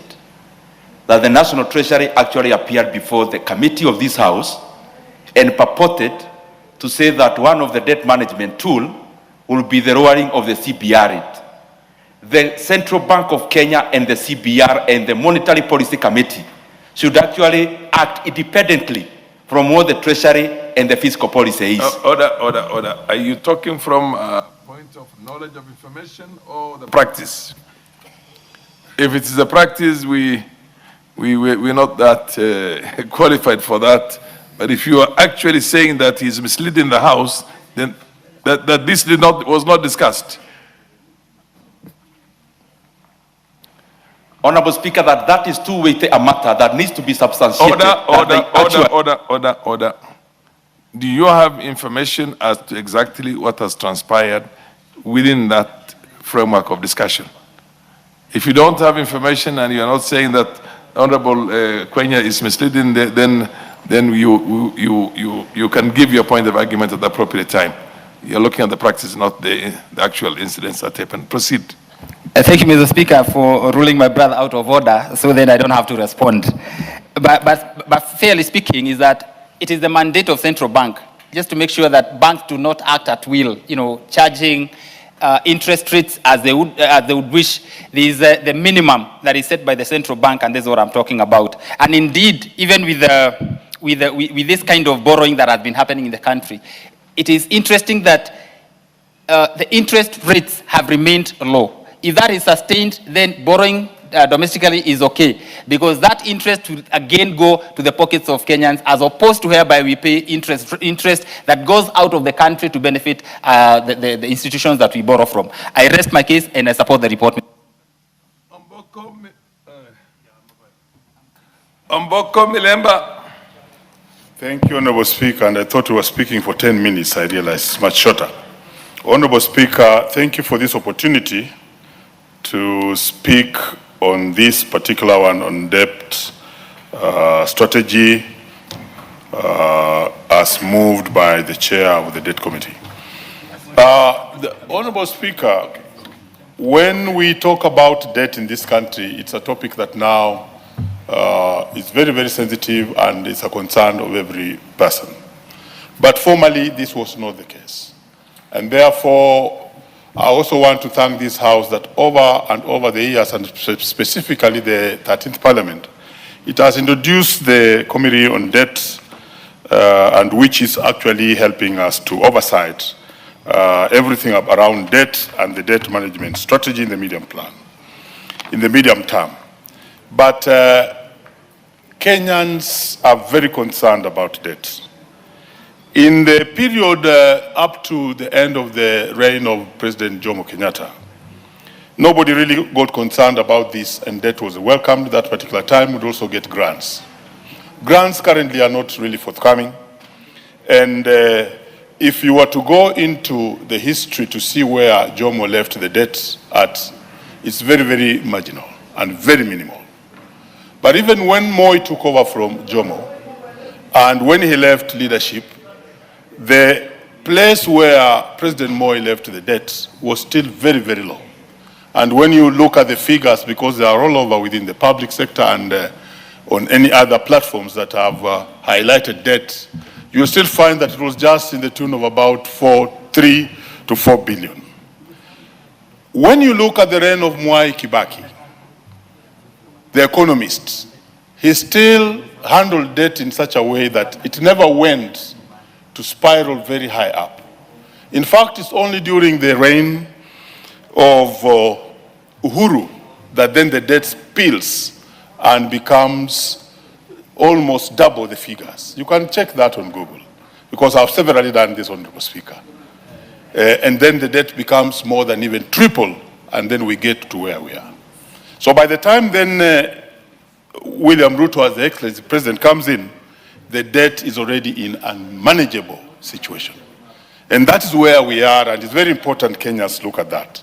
So it's very important that this committee did this work, and there are a few points which we need to highlight, which I think was good work from them. Number one was the issue of the amount of money we always plan for or budget for development expenditure. Somewhat it seems we only strive to protect the 30% of the budget. And I've never strived. Of course, I know the budget has a lot of constraints, which do arise because of the many demands that are required in the country, which are not necessarily development-based. But we need to make sure that for this economy to grow beyond 5% or 6% minimal digit, which we always realize every year and we boast of. If we are not boasting of 4.9, we are boasting about 9 or about 6. That's the highest we may go to. We really need to invest more in when we are budgeting here as Parliament, we make sure that this 30% minimal threshold is overtaken so that we can budget more for development. The committee points out something that is very exciting, and I think this is very good as Parliament, because they speak on the monies that do come from A&A, and also the monies that are headed to securitization and things around that particular space. Honorable Speaker, it's true that concessional borrowing is dying out, and it's not very easy for countries, and Kenya in particular now, to get concessional borrowing is not easy. And therefore we have run for commercial borrowing. But even the commercial space is also not very easy. And we are being forced every year to roll over loans from one year to another. Like currently, that's exactly what the Treasury must be doing. But the committee is advising that we need to know that all these other forms of monies that we receive in form of PPPs, in form of securitization, they are actually loans. And this House needs to have a firm control over how they come, the percentages that are put on them, and how they are used in different spaces. So, Honorable Speaker, I think that was very great from the committee, because all those monies finally will land. Give him half a minute more to finish. Will actually lump out the grand totals of the debt stock, and indeed that will affect the general or running of the country. Honorable Speaker, there was so much to speak on, but I think we should have given this type of very academic economics, finance topic about 10 minutes for every speaker, so that we are heard properly. Thank you, and I support. Honorable Elachi Beatrice. Thank you, Mr. Speaker. Mr. Speaker, I also rise to support the report, but also to try and see if indeed as a country we can agree with what the committee is saying, but also look at our own macro context and ask ourselves whether we are on the right direction, Mr. Speaker. Mr. Speaker, if we do not tighten our global liquidity, then as a country we are going to still have all these challenges we are talking about. And you realize when we started borrowing, at that time we agreed we are borrowing, Mr. Speaker, to look at the big projects that we would want to do in the country. I think the challenge has been, while we do the big projects, and they did not start with our president today, we must accept that those who started, by the time, Mr. Speaker, we were also even going just for the different resources that we went out of the country, there was somewhere we went wrong. And it cannot be that even at this time we can come and blame His Excellency the President to solve that problem. What we should be asking ourselves is, while we went even for Eurobond and all these infrastructure bonds that we've looked for and gotten into the debt we are in, what have we done that we can stand as a country and say, this we did and it has supported the country? I know we will say we have roads, we have all of these things, Mr. Speaker, but that is one thing we must look at. Tightening our global liquidity. Remember those who took Eurobond that time, Mr. Speaker, they ended up even having their own interests put on top. And so they've made a lot of interest in it, but leaving the country in a lot of challenges. The second thing we have to ask ourselves, Mr. Speaker, is the exchange rate volatility. You find that you've gone to borrow, you borrowed at that time, but you borrowed at a very high exchange rate. And we have not even used the resources, Mr. Speaker. We've not even taken the money, but you've reached a point you're supposed to pay the debt, but you have not spent even that debt. And so how do we now make sure that we support government to ensure some of these debts that we have and we've not spent, we've not even taken the monies, but you find that the time frame, Mr. Speaker, of about to pay is about to arrive. We need, and I'm hoping Treasury is working on that. As much as I read within the report, they must work and ensure some of these debts can be cancelled and see whether we go into the much lower debts that you will be able to repay and to service. Mr. Speaker, the other thing we need to ask ourselves is the domestic versus external debt ratio. I think this is something now that we have to go back and ask ourselves whether that works. Whether we want to continue with external or we can go within domestic and see which one is more liable for our country and also to citizens who are the ones who are paying these debts.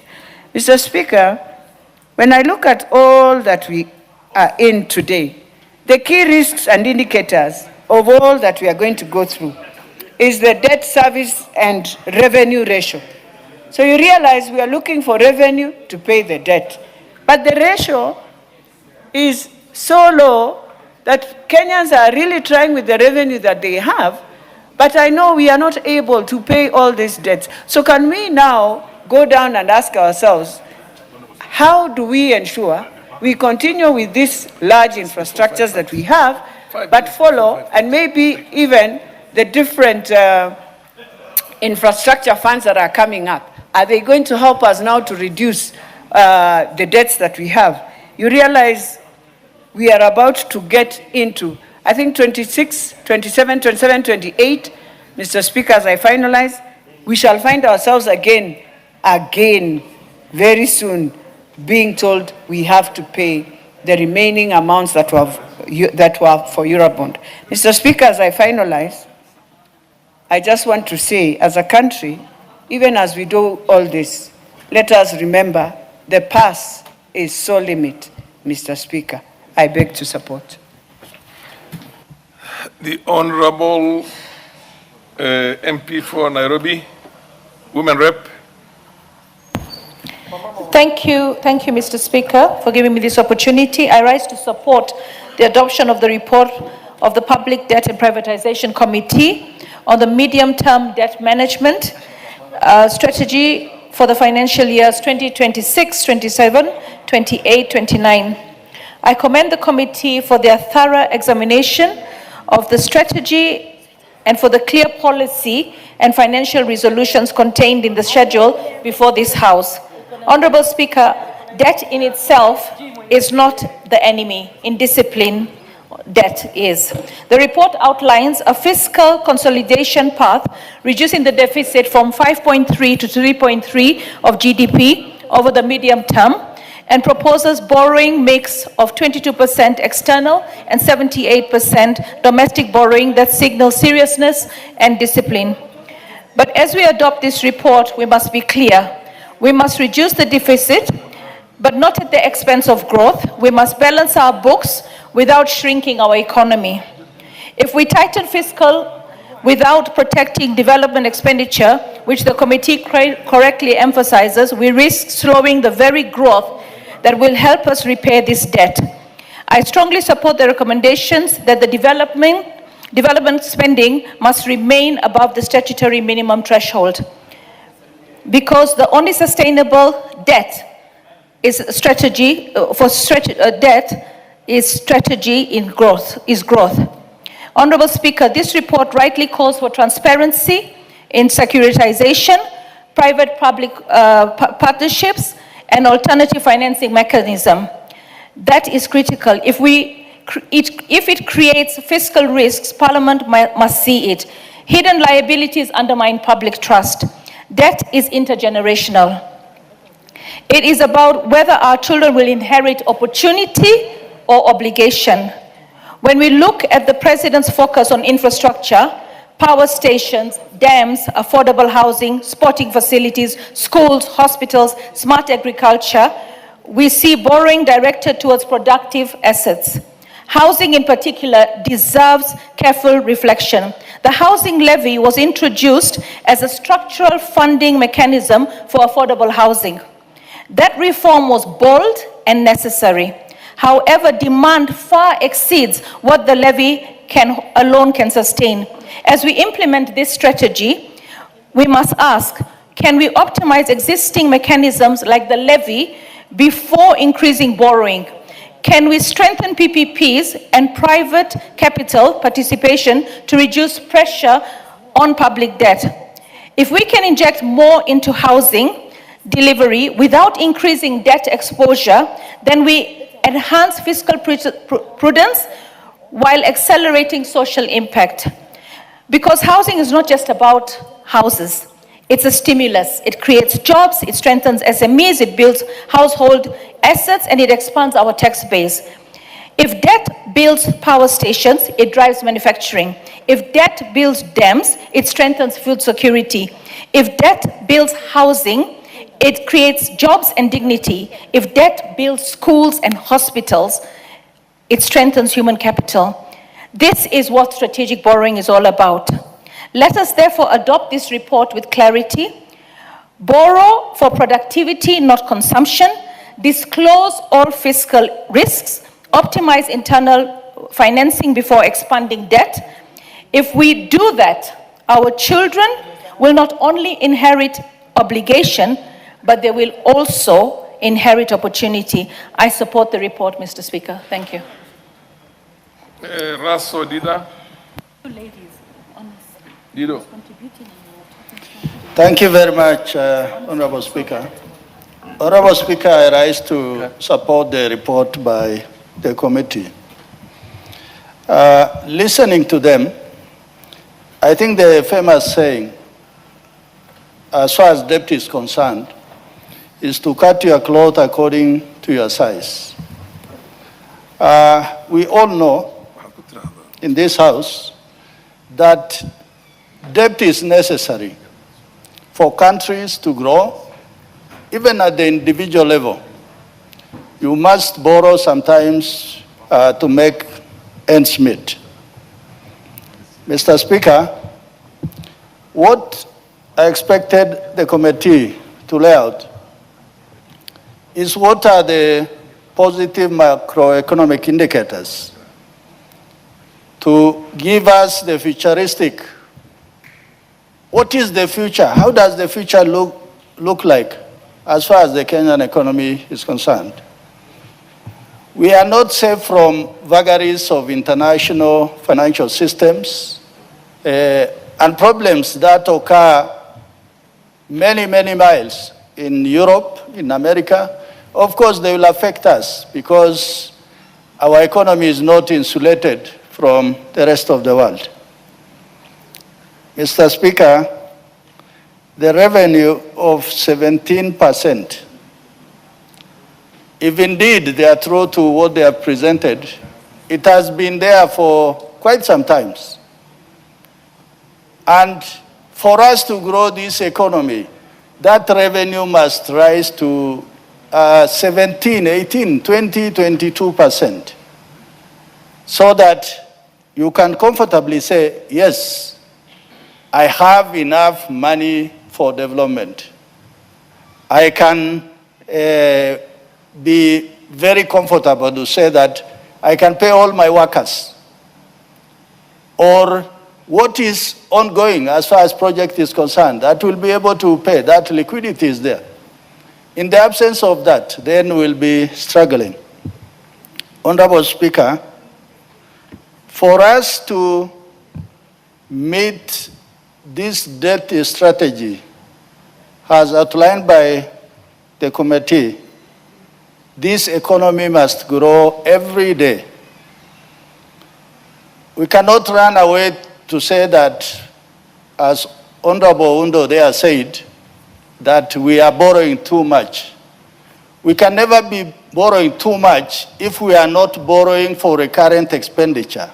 If we are borrowing for development, then it means we are borrowing to do the right things. That is the right thing to do in economics. Honorable Speaker, expenditure at 52%, recurrent versus development. Here, what Honorable Passaris there is saying, what are other alternative funding mechanisms? Do we have enough FDI? Is the Kenyan economy robust, lucrative enough to attract foreign direct investment? These are some of the things we must look at. Debt servicing at 41%.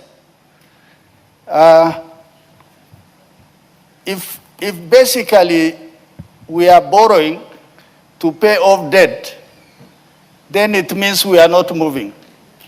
But if we are borrowing, at the same time we are able to pay, developing, and then we have enough liquidity in the marketplace, then at least that in economics, that is progress.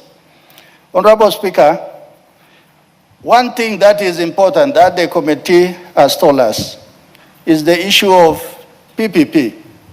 That is where the world is moving. You allow the private sector to do development, to build roads, to put toll stations, to put up buildings, to lease offices, as opposed to the government doing that, so that the government is not forced to borrow to do those things. Selling of non-performing entities, like what has been done with the Kenya oil refineries. That is a capital Give him an additional 1 minute. Thank you, Honorable Speaker. That is a capital sitting idle there. We will hear maybe in few weeks how much the taxpayer has been able to collect from that. That will save this country, the taxpayer, and all of us a lot of money as opposed to borrowing. What are the incentives in the economy? Finally, I want to tell the committee, you have talked about the Central Bank of Kenya and the Treasury. Please don't leave it to them. We will be asking you questions. We will not be asking them because you represent the people of Kenya. With those few remarks, thank you, Honorable Speaker. I beg to support.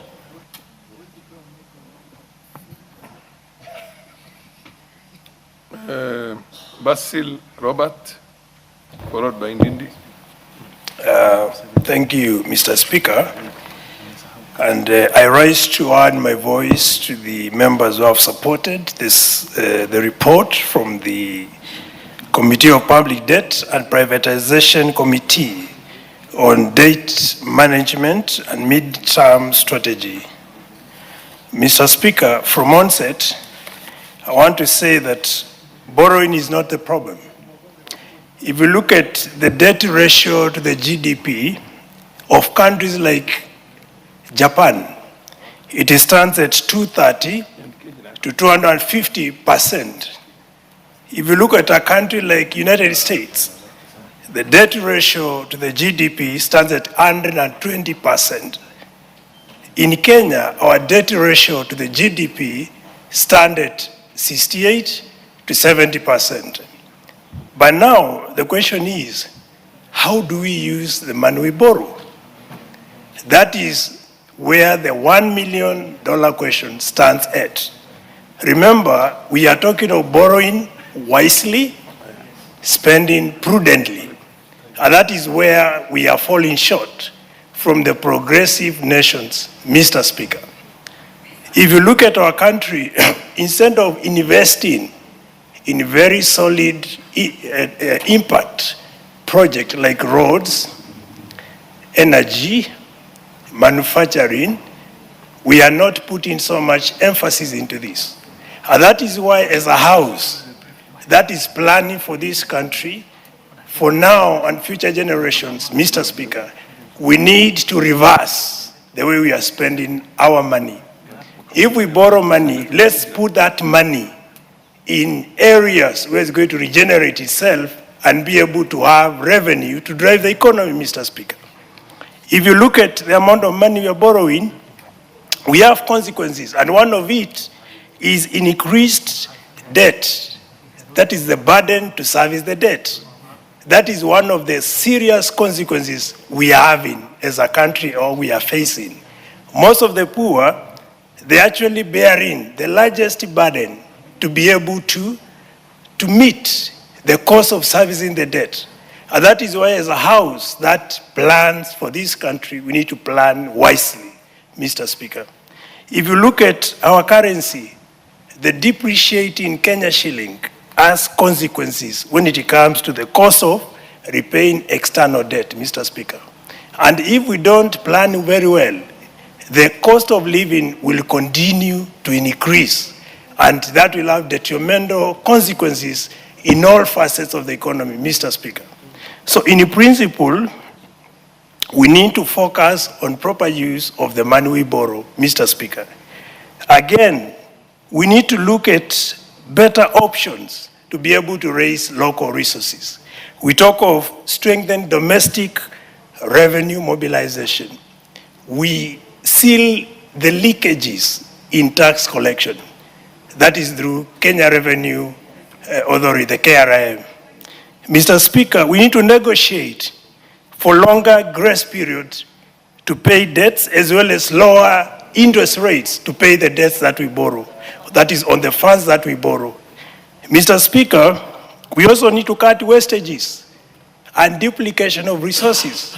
Remember, those are some of the areas where our country is losing money, Mr. Speaker. And that is where we are also differing or varying from progressive nations, which have a huge debt ratio to the GDP compared to Kenya, and they're doing better than us. Mr. Speaker, we need to reallocate our funds to the high-impact sectors, which I've already mentioned. We talk of energy, agriculture, which used to be the backbone of the economy. We talk of roads, and we talk of water. And through that, we'll be able to support the repayment of debts, Mr. Speaker. We also need to promote public-private partnership, PPP, like what you see in the Asian tigers, which are basically Taiwan, Hong Kong, Singapore, as well as South Korea, Mr. Speaker. You find this PPP there, particular road infrastructure, toll stations, etc. And then finally, we need to privatize loss-making parastatals, Mr. Speaker, so that we don't continue incurring burdens or investing where there is no returns on it.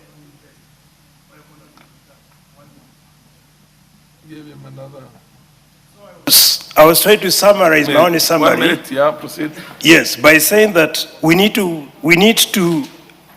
realign on how we invest to ensure there is economic returns on investment, so as we don't continue pumping money where there is no return coming out of it. So with those few remarks, Mr. Speaker, I support the report, and it's important we take all these into considerations to move our country forward and our economy, make it better than it is today. Thank you. Thank you very much, Mr. Speaker, for this chance to contribute to this very important motion. Honorable Speaker, on the onset, first of all, I want to dissuade the argument that you always have that other countries like Japan and the US has a higher percentage of debt to GDP ratio. It is misplaced, Honorable Speaker, because when we talk about debt, what is reported is what is called gross debt. But there are countries that are both lenders and borrowers. For example, when you bring an argument about Japan having over 200% debt to GDP ratio, Honorable Speaker, the consideration must be that Japan is actually the #1 lender of the US economy. And therefore, when you net off all that, then the arithmetic stage. Honorable Speaker, the second thing is the cost. In some years, Japan actually had, from 2010 up to 2020, in some years, Japan 10-year bond was actually attracting negative interest rate, Honorable Speaker, that they were borrowing at below zero. And Honorable Speaker, also, that discounts the fact that we cannot compare economies which are not homogeneous, Honorable Speaker, when we need to make a point. The other thing, Honorable Speaker, now going to the issue, is that I commend the committee and the recommendations. I have listened to the chair in terms of the recommendations of the committee, and I wish the government was actually listening to some of the recommendations made by the reports of this House, because a lot could have been arrested. Honorable Speaker, painting a picture on where we are, President Kibaki took our economy when our national debt, public debt, was around 1.2 trillion Kenya shillings. But actually 600 billion Kenya shillings, sorry. By the time he left, it was around 1.7 to 1.8 trillion Kenya shillings. Meaning the entire 10-year tenure of President Mwai Kibaki, our country borrowed a net of 1.2 trillion Kenya shillings with all that we saw in terms of economic development. President Uhuru Kenyatta, Honorable Speaker, of course with the Deputy President, who is the current President, took the debt from the then 1.7 trillion, Honorable Speaker, to around 8.7 trillion in 10 years, Honorable Speaker.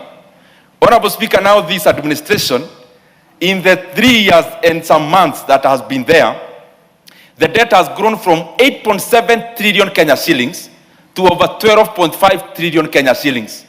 Meaning we are borrowing over 1.2 trillion Kenya shillings per annum, Honorable Speaker, on the regular book. There are other loans that we already borrowed outside of the main book. It means, therefore, Honorable Speaker, that Kenya currently is borrowing over 4 billion Kenya shillings every single day. That we are here on a Thursday, Honorable Speaker, by the close of this Thursday, Kenya will have borrowed approximately 4 billion Kenya shillings every single day. And Honorable Speaker, this money is not part of what we see with our eyes, what is growth. Everything that is happening in the road sector is not part of this loan. It is another odious loan called securitization. Everything happening in the construction of stadiums is actually not part of the 4 billion we are borrowing every day. It is another odious debt called Talanta Board, or Honorable Speaker, the board that was listed recently. Honorable Speaker, anything that is happening in the bombers of Kenya is also not part of the 4 billion Kenya shillings Kenya is borrowing every day. That is another odious debt, Honorable Speaker, where we have given up our tourism fund, Honorable Speaker. Honorable Speaker, the current debt levels in Kenya, I can dare say facing the cameras, that we are now a Ponzi scheme. And to prove the point, I would challenge the National Treasury to go only 2 months without raising money domestically. We will not be able to even pay the salaries, Honorable Speaker. And this report has actually betrayed the many narratives we hear in political gatherings, where we are told by people wearing suits and ties, oh, we have stabilized the economy. But this report, Honorable Speaker, has torn all those lies bare, that in terms of debt, Kenya is in red. The second thing, Honorable Speaker, I want to highlight, that in the debt management strategy that we have, that we want to borrow as a country 78% domestically and only 22% outside. What is this, Honorable Speaker? This is basically crowding out monies that should go into the private sector. But this is the major point, Honorable Speaker. Kenyans need to know the reason why we are heavily borrowing domestically other than foreign. It is because of one reason, Honorable Speaker. We are running away from accountability and responsibility. IMF lets Kenya at around 3% on concessional borrowing. Why would you, in a sane mind, leave money on 3% interest rate and go and borrow money on double digit, Honorable Speaker? How can that happen logically?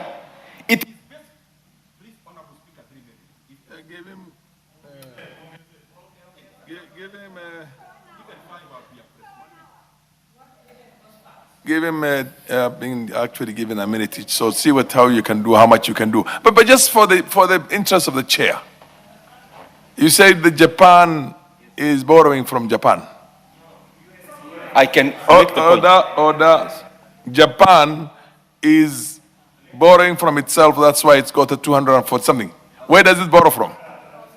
If you possibly want me 3 minutes so that I clarify that also. No, I'll give you more time, but just for the interest of the chair. This is the point. reason why Japan, the debt of Japan, the government of Japan's debt is not as dangerous as ours. Is because it's not borrowing from outside. Domestic borrowing. And at the same time, you find fault also with the domestic borrowing in here. Because they say external borrowing would have been cheaper. Even for Japan, how would it be? Can you maybe elaborate on this for the interest of the academic interest of the chair? Let me start here, Honorable Chair. Japan GDP has not grown in real terms for the last 30 years. Let me start there. That dissuades the argument about heavily relying on debt. The Japan GDP has remained around 4.9 trillion US dollars since 1994, Honorable Speaker, in real terms. Second thing, what gets reported when we talk about debt to GDP ratio is gross debt. It does not account for the fact that you have borrowed, but you have also lent. Japan's case is this, Honorable Speaker. Japan, when we report the debt to GDP ratio over 200%, it has not accounted for the fact that Japan is the #1 lender to the US, Honorable Speaker. Japan is also a lender to Kenya. That is not discounted. When you discount that, the debt to GDP ratio climbs down drastically, Honorable Speaker. That's the point. But the other issue of domestic and foreign. Honorable Speaker, Japanese debt relies, yes, domestically in terms of resource mobilization. But you look at the cost. Japan can actually afford to borrow domestically at 0.5% and led to another country at 3%. They will be in business, Honorable Speaker, because their money is cheaper that is coming in than the money that is going out, Honorable Speaker. And therefore, the issue about comparing Kenya and Japan and the US, when we need to make a political point, is totally out of place. Can I now go to my 1 minute? Except the fact that you're saying the US borrows from Japan heavily, but the GDP to the, what do you call GDP, debt to GDP ratio. Debt to GDP ratio in the US is over 100% of the US economy. Over 100% of the GDP. But then it does not borrow. I'm trying to look for a line that, you can, get the dots, Okay. Connect the dots. On the one hand, in Japan, they borrow domestically and lend externally. Yes. And lend to the US. So the US essentially should be in a predicament like ours. Actually worse, because they're over 120% GDP to debt ratio. But maybe just educate us on that. Honorable Speaker, and I'm saying it very respectfully. Yes. I'll need an hour only to deal with that alone. Let me start here. When you are dealing with a country. All right, you have 1 minute, and then we will 1 minute for the benefit, because the chair really wanted you to elaborate. Can I clarify, then I go to the 1 minute? 1 minute. 1 minute. For this alone or for my 1 minute? 1 minute. Okay. Honorable Speaker, the point I was making in terms of domestic borrowing, going back there, we come here and tell Kenyans we are borrowing domestically, but we are borrowing 78% domestically on one account, that we are leaving 3% interest rate money to come to a 10% money, Honorable Speaker. It's for one reason. We don't want accountability that comes with external money. External money, they will require you to do several things. One, you propose to form an infrastructure fund. Infrastructure fund in Kenya should actually be an illegal borrowing fund, because you are forming it to leverage more and to borrow more. External money will tell you, we give you cheaper money, but account this as part of the national debt. But because the government does not want that accountability, then they come and borrow domestically, Honorable Speaker. External money like IMF, World Bank, and the other multilaterals, they will tell you a securitization and Talanta board must be part of the national debt. But Honorable Speaker, because we do not want that accountability, then we come domestically. Then what do we do domestically? We come and float boats. But who are the buyers? Number one buyer of the boat is NSSF. The number two, Honorable Speaker, is superannuation fund. And therefore, basically, part of this money is actually government borrowing money, its own money, Honorable Speaker. It's actually borrowing money that is meant for workers, Honorable Speaker, because phone calls can be made and NSSF can, in a manner that is not optimal, then channel resources there, Honorable Speaker. We need to know, Honorable Speaker, that the tendency we are on cannot perpetuate forever. We will soon be like Senegal and later on like Ghana. But I hope the decision makers can realize that the stability of our economy is more important than the current. What's your point of order, Honorable? Although the Honorable Ndini Nyoro has, what's your point of order? Thank you, Mr. Speaker. Actually, Ndindi is my good friend, but I also wanted to tell him the point we are driving home is prudent use of the money we borrow. And actually, if you talk of Japan, the money they borrow is locally borrowed. You should actually compare a country like Morocco. Morocco, the debt ratio to the GDP is 70%, which is at the same level with Kenya. But you see, Morocco is doing better than Kenya by far. Not export alone.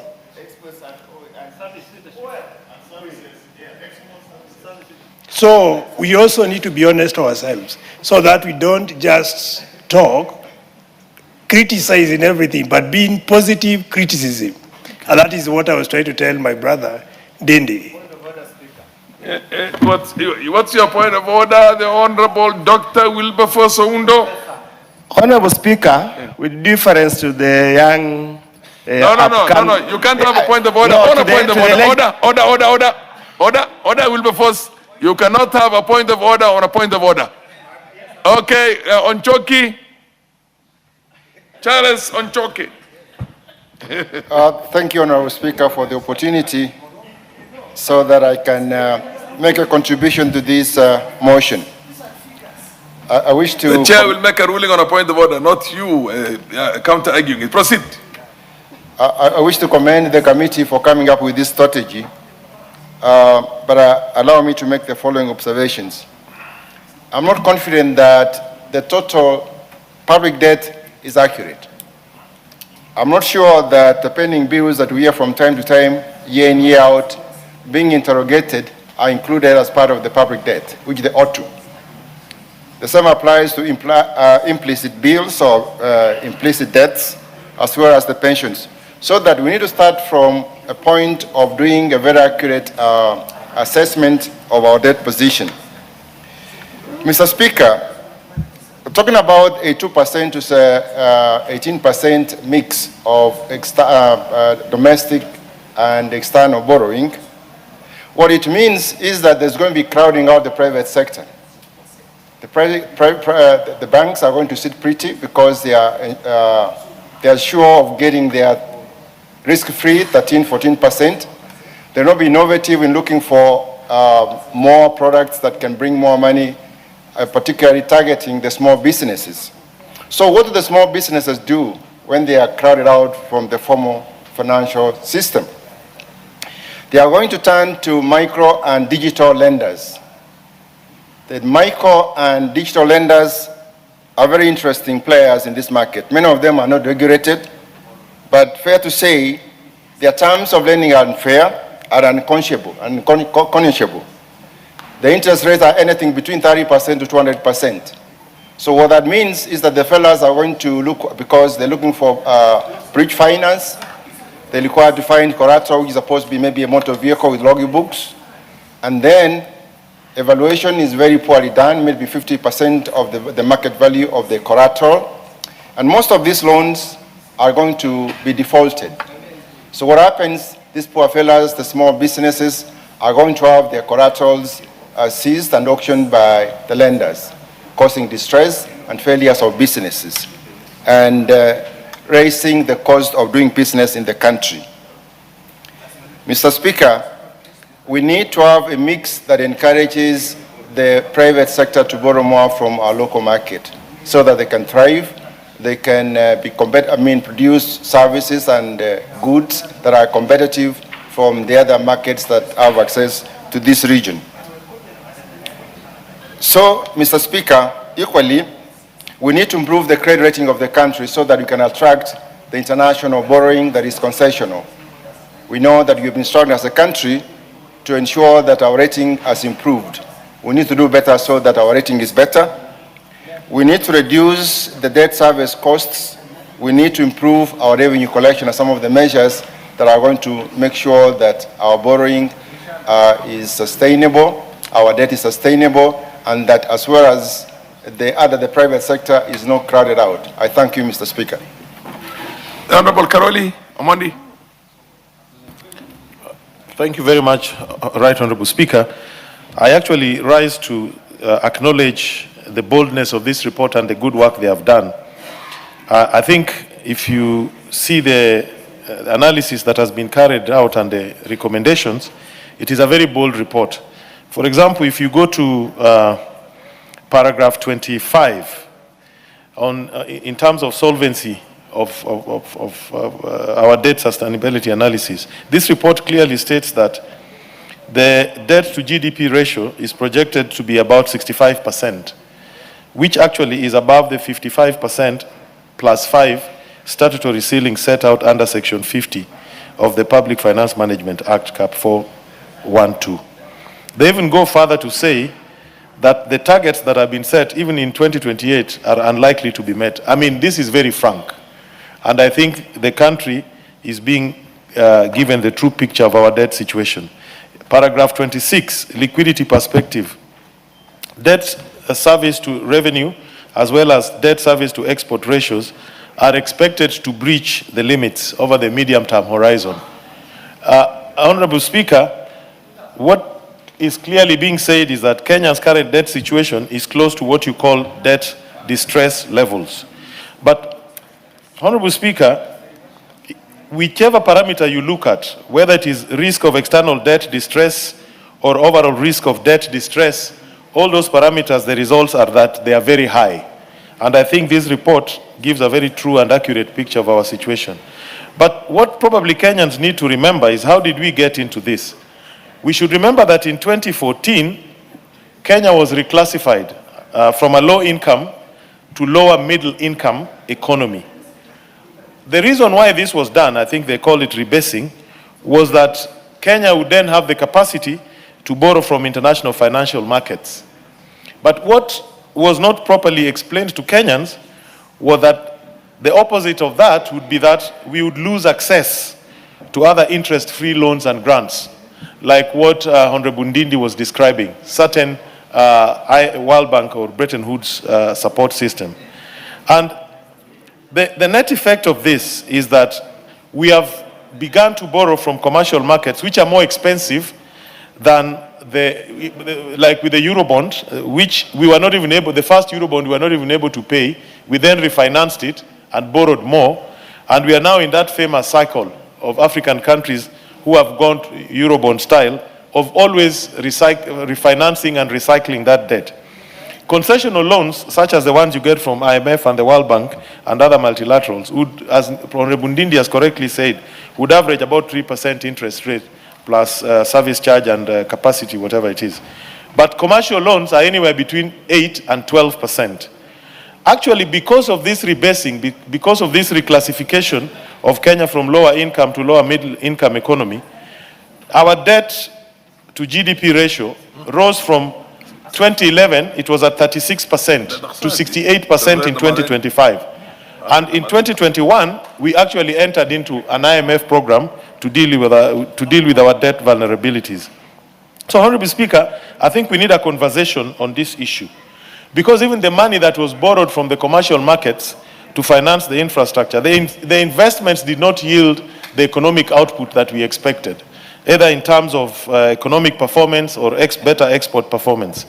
And the question now that we need to ask ourselves, must we really insist we are a lower middle income economy, or should we just accept that we are a lower income economy and continue to have access to cheaper loans?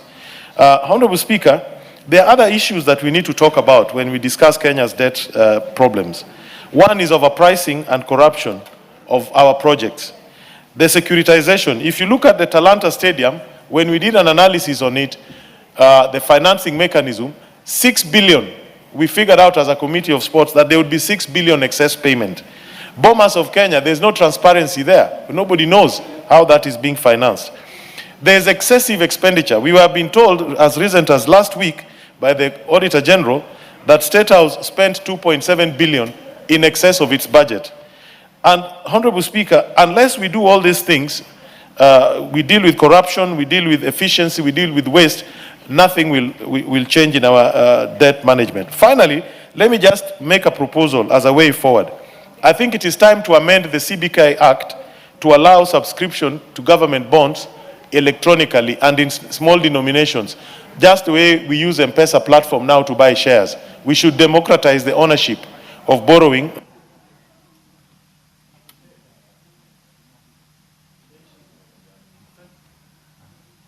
The Honorable Wandeto.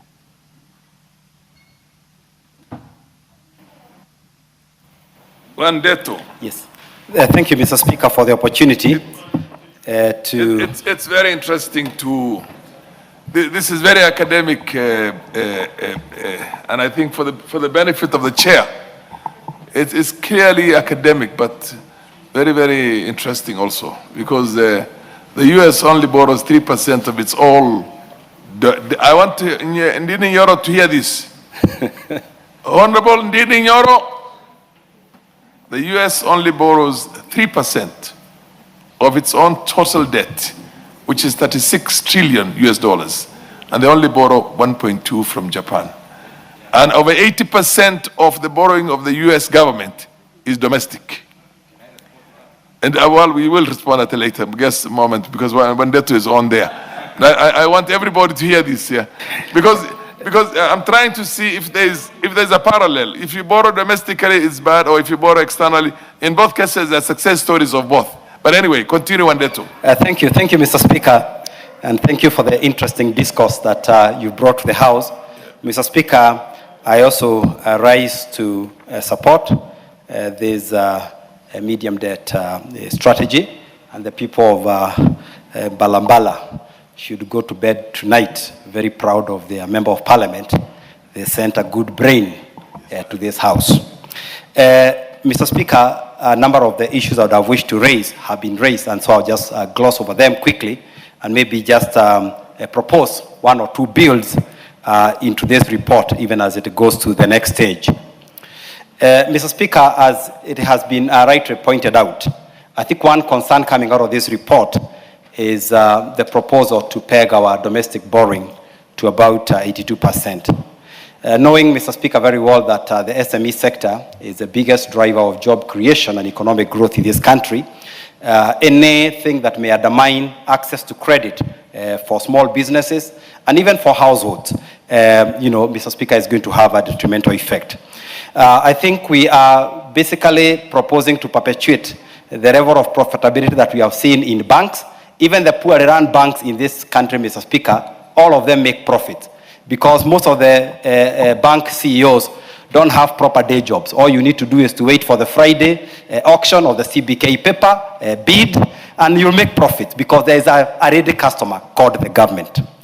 Mr. Speaker, the second issue is securitization of revenues, because again, this has to be properly be classified as debt. And I know this is a new mode of financing that we are advocating for in this country, but it is very, very important that all future revenues that have been securitized, we basically recognize that, as public debt.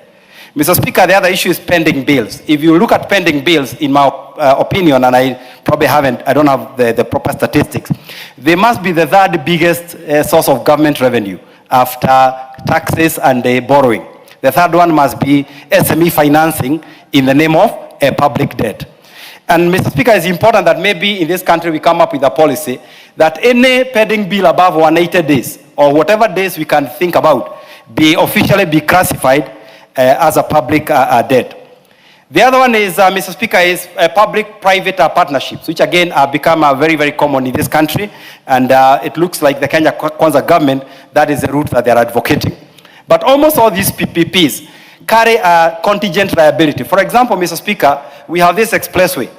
If it doesn't meet its revenue targets, or if something goes wrong, there is a contingent liability that hangs around the people of Kenya that they would have to pay for it. So this also needs to be classified together with the rest of the public debt.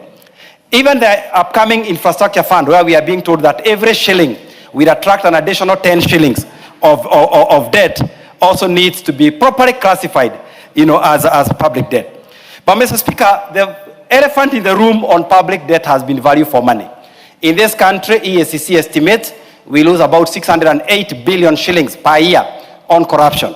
Other estimates show that 3 out of every 10 shillings, collected by government is lost in one way or another, to corruption. So how do we progressively ensure that we have value for money for all the taxes we are collecting, for all the borrowings that we are making? Point of order. Majority Leader, did I hear that you have a point of order? You must have Honorable Speaker, your coach, because I did not catch your eye then. Yes. I didn't want to interrupt my good friend, Honorable Wandeto. What's your point of order? But he was anticipating debate and actually misleading the country and the House. And I heard, unfortunately, the Honorable Dindi Nyoro doing the same on the National Infrastructure Fund. And just to inform them, since we are not here at 2:30, there will be debate in the House scheduled next week on the National Infrastructure Fund. Therefore, we cannot be debating the National Infrastructure Fund, because I've heard both of them saying that the National Infrastructure Fund is part of an undisclosed debt, which is not true. Let them hold their horses. wait for the National Infrastructure Fund bill next week. It will be in the House next week. Avail yourselves and debate on it now. Otherwise, let us stop anticipating debate which is against our own standing orders. Proceed. Mr. Speaker, Very, very interesting. they say the guilty are afraid. Debates. But lastly, as I close this, Mr. Speaker, I would like to say that... No, what did you say? Well, what is he guilty of? No, Mr. Speaker, I didn't refer to anything. That's just a copy of my submissions, which I will substantiate what I mean. So, Mr. Speaker, I have not talked about anybody. Honorable Speaker, I rose on a point of order on the question of anticipation of debate. Yes. In response, Honorable Speaker, the Honorable Andreto says that the guilty are afraid. Guilty of what? I hope he's not insinuating that Honorable Speaker, if you can protect me from this heckling. Order, Honorable Muhiano Undo, order. Order. You know, at least I can engage with the Honorable Undo, the Honorable Andreto, people who have substance. Order, Honorable members, order. And someone, but the member for Kipipiri cannot engage me on any substance. Order, Honorable She doesn't have the intellect to engage me on anything. The Honorable Andreto, I had raised the issue of anticipation of you made your point very well. And therefore, Honorable Speaker, I need your protection from those snipers. Yes. I that agree. the guilty, that he must withdraw that statement. You would be protected He by the needs to chair withdraw because... that statement. He needs to withdraw that statement and correct whether he was right to anticipate debate on the issue I raised. Honorable Wandeto. Okay, Mr. Speaker, I'm well guided by Majority Leader. You are well guided, you withdraw. That we should not debate the infrastructure fund. Order, you withdraw and apologize to the So House. I withdraw, Mr. Speaker, and apologize. But I'm not very clear what I'm withdrawing and apologizing. Proceed, anticipation. But for us to move the House forward, because I did not say who is guilty, neither did I say who is afraid. So the majority is feeling his own blanks. Proceed. But Mr. Speaker, as I conclude, as I conclude on this, Mr. Speaker, one of the things that I've asked for previously in this House is a public debt register. Mr. Speaker, if you just walk the next building here called the Treasury, and you independently ask the CS, the PS, the Director of Budget, or even the Director of Debt, what is the government of Kenya debt? I can tell you, Mr. Speaker, and I can bet my money on it, you are going to get 4 different answers. So it is important that public debt is in one register. That register is open. It is something that is open, to public scrutiny. And lastly, Mr. Speaker, because of our foreign-dominated debt, I do not know, and I can be guided by Honorable Shurie, what is our policy on revaluation of debt, especially when we have exchange rate movements. Because again, this needs to be captured very well in this public debt medium strategy. So with those few remarks, Mr. Speaker, despite the interruptions, I submit. The Honorable Dr. Mutunga. Thank you, Honorable Speaker, for the opportunity to contribute to this, the adoption of the committee report on the medium-term debt management strategy. Honorable Speaker, this particular strategy, it is necessary to have the strategy because it guides the public into borrowing, into management of the debt itself. It's also important because it will help us manage liabilities, Honorable Speaker, and also the costs and the risks, so that, Honorable Speaker, we do not get into debt without realizing or rather taking into context exactly what it is that we are borrowing. Honorable Speaker, I've looked at the strategy and it highlights on many issues as a legal requirement, first of all, and it highlights on government's commitments to maintain public debt at sustainable level. Honorable Speaker, if we did not want to sustain the debt, we wouldn't mind to have a strategy. And because we want to have this debt sustained, we want to be able to pay, we want to balance out the equation. That is the reason why we have the strategy. It will also, Honorable Speaker, enable us to mitigate exchange rate risks. We have risks associated with exchange rates. And with this particular strategy, it is possible for us to structure out the debt and also look at the debt market analysis.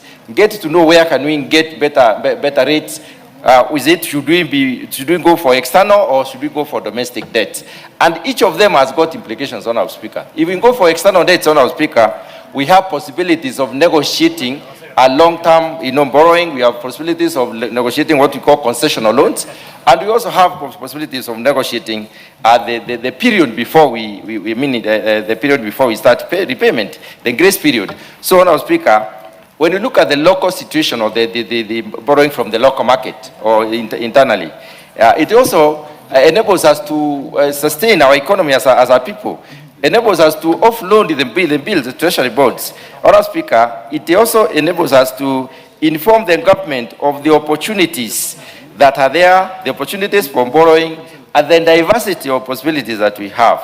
It also enables us to advise on the reforms that need to be made so that we are able to enhance cost reduction and also to mitigate risks that might come as a result of having this particular debt. Honorable Speaker, several speakers have alluded to the amount of debt that we have, but I quote that the end of June 2020-25 debt situation as 11.814 trillion. This is what the information that we have, whereby which is 67.8% of the GDP.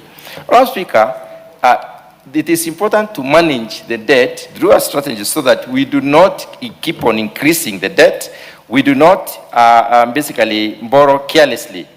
Analysis of the Kenya situation, Honorable Speaker, shows that it is possible for us to borrow. There is a lot of fear, hue and cry as we are borrowing, and then we will possibly buy others from the opportunity to borrow. But analyzing the macroeconomic situation in Kenya, we realize that macroeconomic indicators clearly indicate that our economy is stable, that we are able to manage the debt properly, and not only the debt, Honorable Speaker, we can guarantee, based on what the figures used in the BPS, we are clear that this economy is going to grow at around 5.3%. We are also clear that if the agricultural sector continues producing or productivity is sustained, if the environment doesn't change, and if we have resilient service sector, and also we have the implementation of BETA goes on. And Honorable Speaker, when you talk about implementation of the bottom-up economic transformation agenda, BETA is a major project within this particular country. It's a major undertaking. It is a major investment. And this investment basically shakes the economy in the sense that it's injecting resources into the economy, it's creating possibilities for our people to be employed, it's also opening up frontiers for different parts of this country to develop, and also offering opportunities in a variety of ways. So, Honorable Speaker, when you look at the central bank rates, the central bank rates have gone down from 13% to around 9%, and this means, therefore, the cost of credit is low. So it enables people to access credit, and that assurance itself improves on the borrowing capacity of the people. Honorable Speaker, looking at what proportion has gone to what is targeted at what, we are looking at 82% being from the domestic, according to the strategy.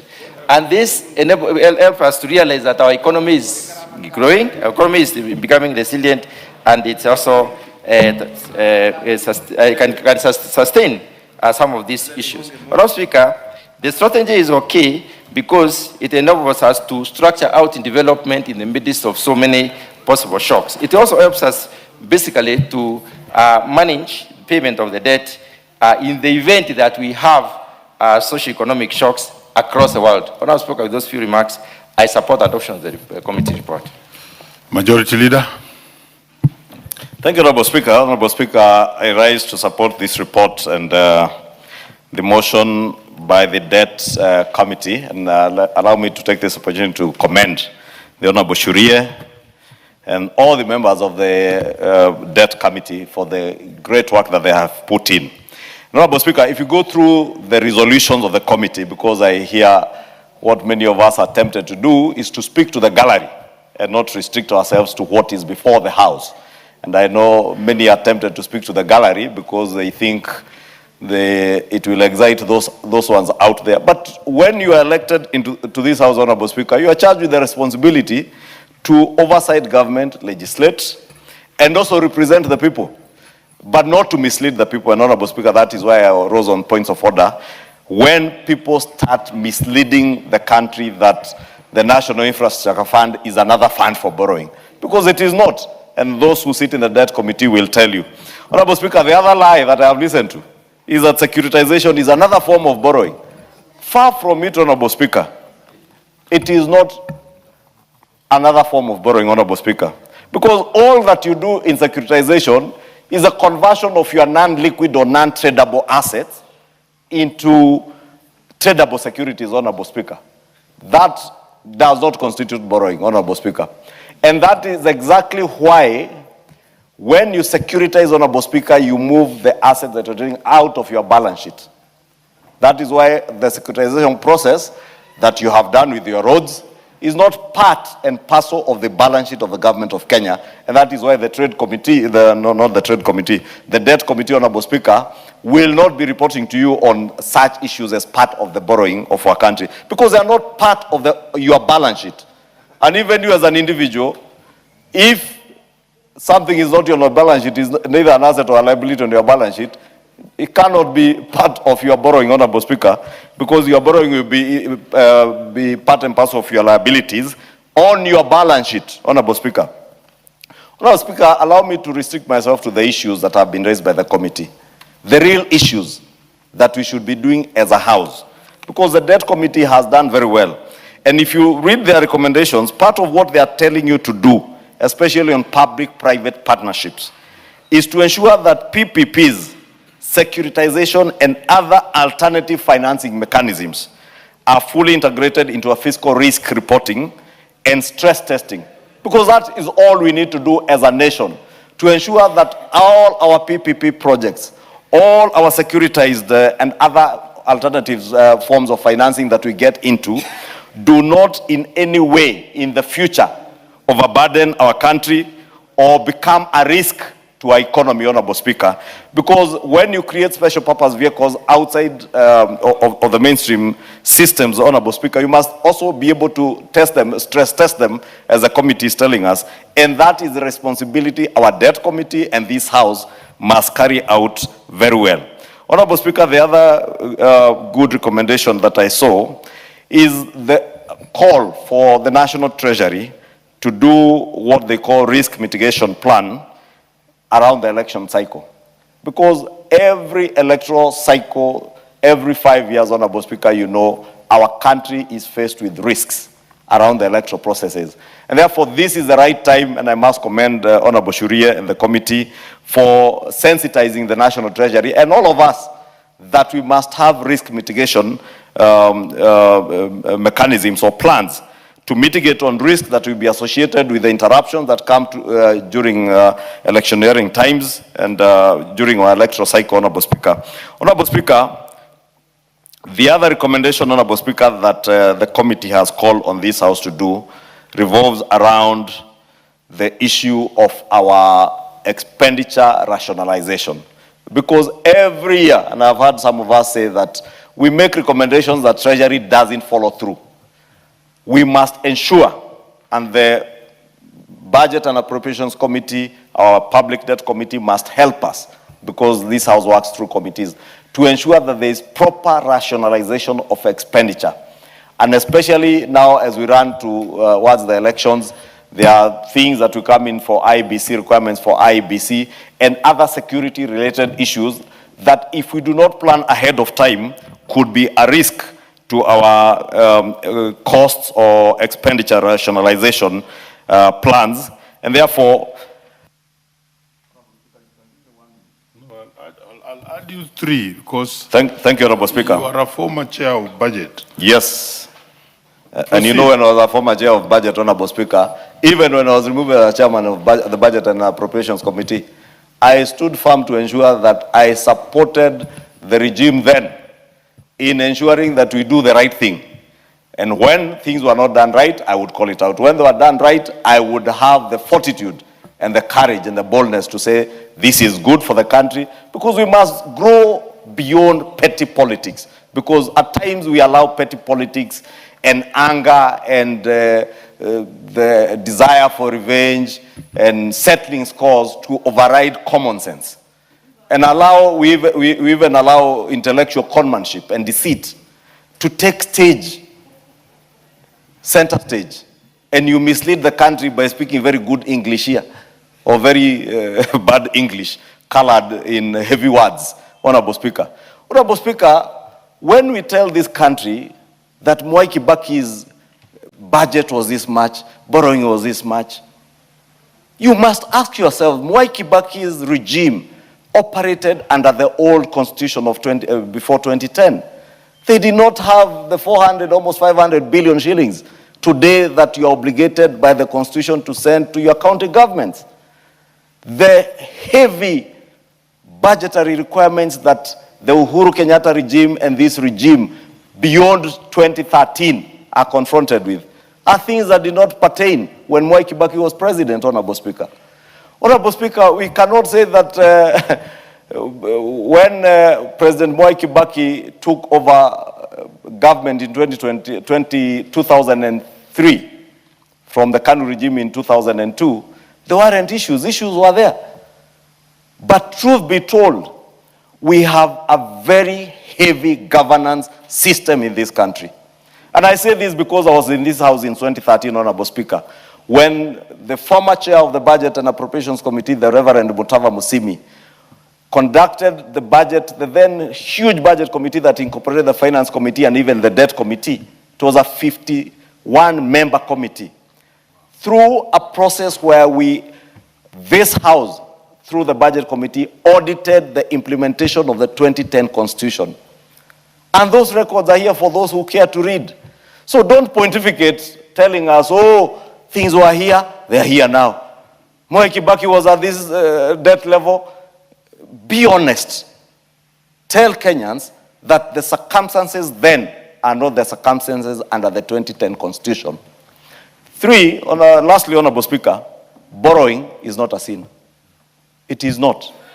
And I heard the Honorable Kwenya and the Honorable Basil say the question we must be asking ourselves as leaders, is our borrowing sustainable?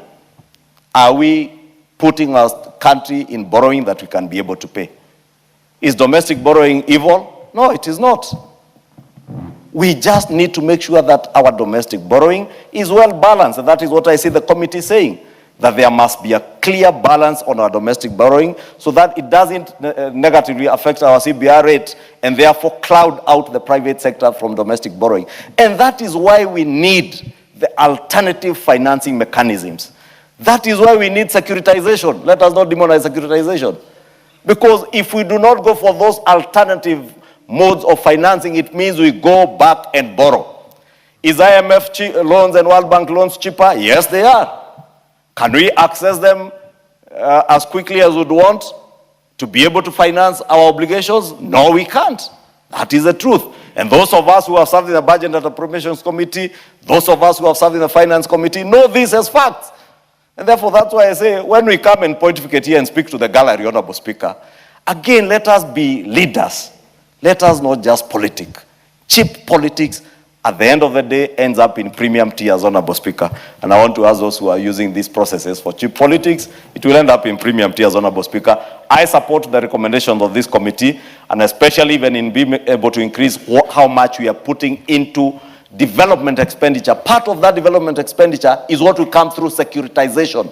Otherwise, we run the risk of taxing Kenyans more or borrowing more. That balance is what we need through alternative forms of financing. And so long as it's done responsibly, as the debt committee is asking us to do, so long as we balance how we borrow domestically and externally, and whether it's commercial or concessional loans, Honorable Speaker, we are good. Honorable Njiku Muya. Thank you, Honorable Speaker. Allow me to stand and say the committee has done a good job in its report, and in all recommendations, they look okay. But Honorable Speaker, matters of debt and its management are matters that are of concern to every Kenyan, and no one should really have feelings when you are discussing these matters. Furthermore, there is no prescription in this house that you don't speak to the gallery. You speak in this house, within its walls, whether you speak to the gallery but every member can speak what is in his mind. Honorable Speaker, the debt management in this country are wanting, because if the levels are 55 and we are already speaking at 70 plus, clearly something is not right. Honorable Speaker, the debt management, and I'm happy because I've seen the amendment proposed for PFM Act, are accruing and increasing day in, day out. To an extent, the unborn children are bearing or are also supposed to pay the debt in this country. Why? Because of corruption, because of unclear budgets, because of integrity issues, transparency in budget, accountability in governance. Honorable Speaker, we see empowerment every day in the State House, every day in our counties. Where are these kind of budgets coming from? Honorable Speaker, the unnecessary spending in this country is making this debt continue increasing day in, day out. When the government think of taxes, what of tax evasion? Are the big boys paying taxes or only the small boys paying taxes? This is maybe one area that is making the budget, the balance sheet not to balance, so that we go on asking for money from international lenders or others. Honorable Speaker, could the government think of focusing on matters of production, mainly innovation, tech, which can enhance employability, and which can, issues like manufacturer, which can also enhance issues like export? These are the areas that the 100 government political advisors in the State House should be advising the government. Honorable Speaker, how do we attract the investors in this country? When the young youths demonstrate and they are charged with issues like terrorism, what is the government telling the investors who would want to come and invest in our country? So, Honorable Speaker, all this, including the mismanagement, the corruption, the massive looting, are issues that this House should be discussing. We shouldn't really be comparing ourselves with America, with the countries like Japan, because if it is matters of production, we know how much production is in America compared to Kenya. So, Honorable Speaker, issues like housing. Housing is an avenue that should be left to investors. So when the government want to compete with investors and do things like housing, maybe that kind of money could have been used elsewhere, which would have enhanced a certain area, let's say like exploration of gas or minerals or oil in Turkana and others, Honorable Speaker. Honorable Speaker, I am very happy to see one recommendation on amendment of PFM Act, but I want to ask the committee to be more candid and aggressive in this amendment. What is in my mind, Honorable Speaker, when we are giving the government sometimes an open check, and we say so long as we are not going beyond 55, we are still okay. I think we leave it and we leave a loophole. Maybe what this House and the committee should legislate and make an amendment in the PFM Act is to ask transparency. What are we borrowing such amount of money? For what project such amount of money? We put full disclosure to this House. We approve a certain amount of money that would be borrowed, knowing too well that the money is going to be spent in this area to the last penny. Matters of interest rate. These are issues that the experts should guide the government with. At times we may borrow when the interest rate is at, when the exchange rate is at 100%, then the exchange.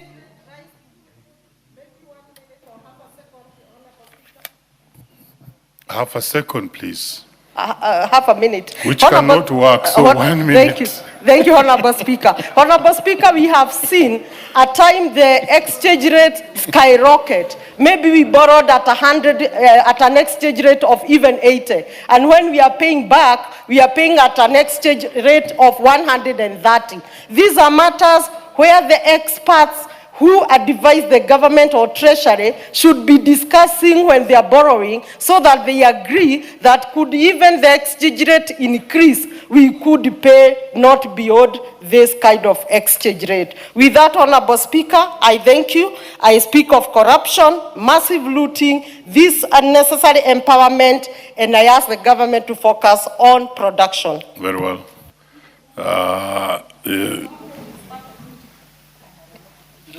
Leader, proceed, Junet Mohammed. Mr. Speaker, I rise to support the report of the committee, Mr. Speaker, on the consideration of the 2026 debt management strategy. Mr. Speaker, debt has been a big problem for this country for many years. But what I'm shocked about, people always remember the current debts. They don't remember where these debts have come from and how they have started. I was just listening to the former chairman of the budget committee shouting hoarse here that the debt is not sustainable. I don't know what. Much of these debts were incurred when he was the chairman of the budget committee. And he's the one who approved them in this house, Mr. Speaker. Mr. Speaker, I was listening on my way to Parliament that he's saying that he was complaining initially. First, you don't come with the lecture hall notes to Parliament. When you are studying somewhere, doing masters in some economic class, don't come with your notes to the House, Mr. Speaker. You come with your brain here, Mr. Speaker.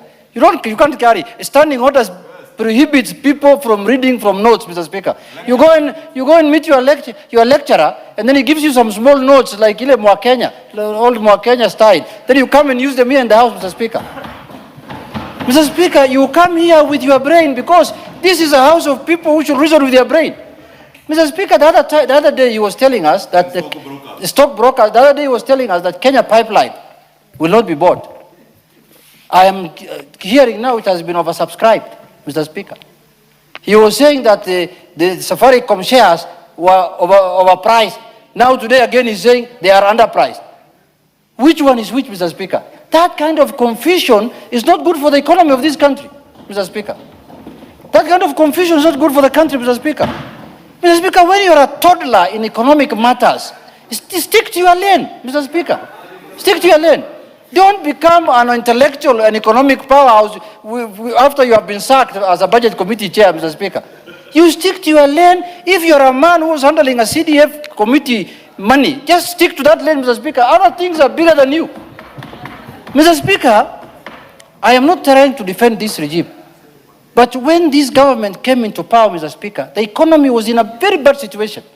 Inflation was very high. We were almost at the brink of debt, distress, or even defaulting, Mr. Speaker. You know, inflation was almost double digit. We didn't have even enough fuel to fuel our cars in this country, Mr. Speaker. Today, inflation is at the lowest rate. The economy is growing over 5%, Mr. Speaker, heading to 5%.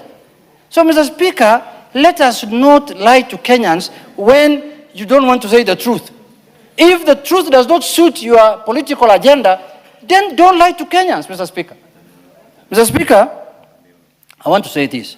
I am in a region I represent a constituency which has seen tarmac just the other day.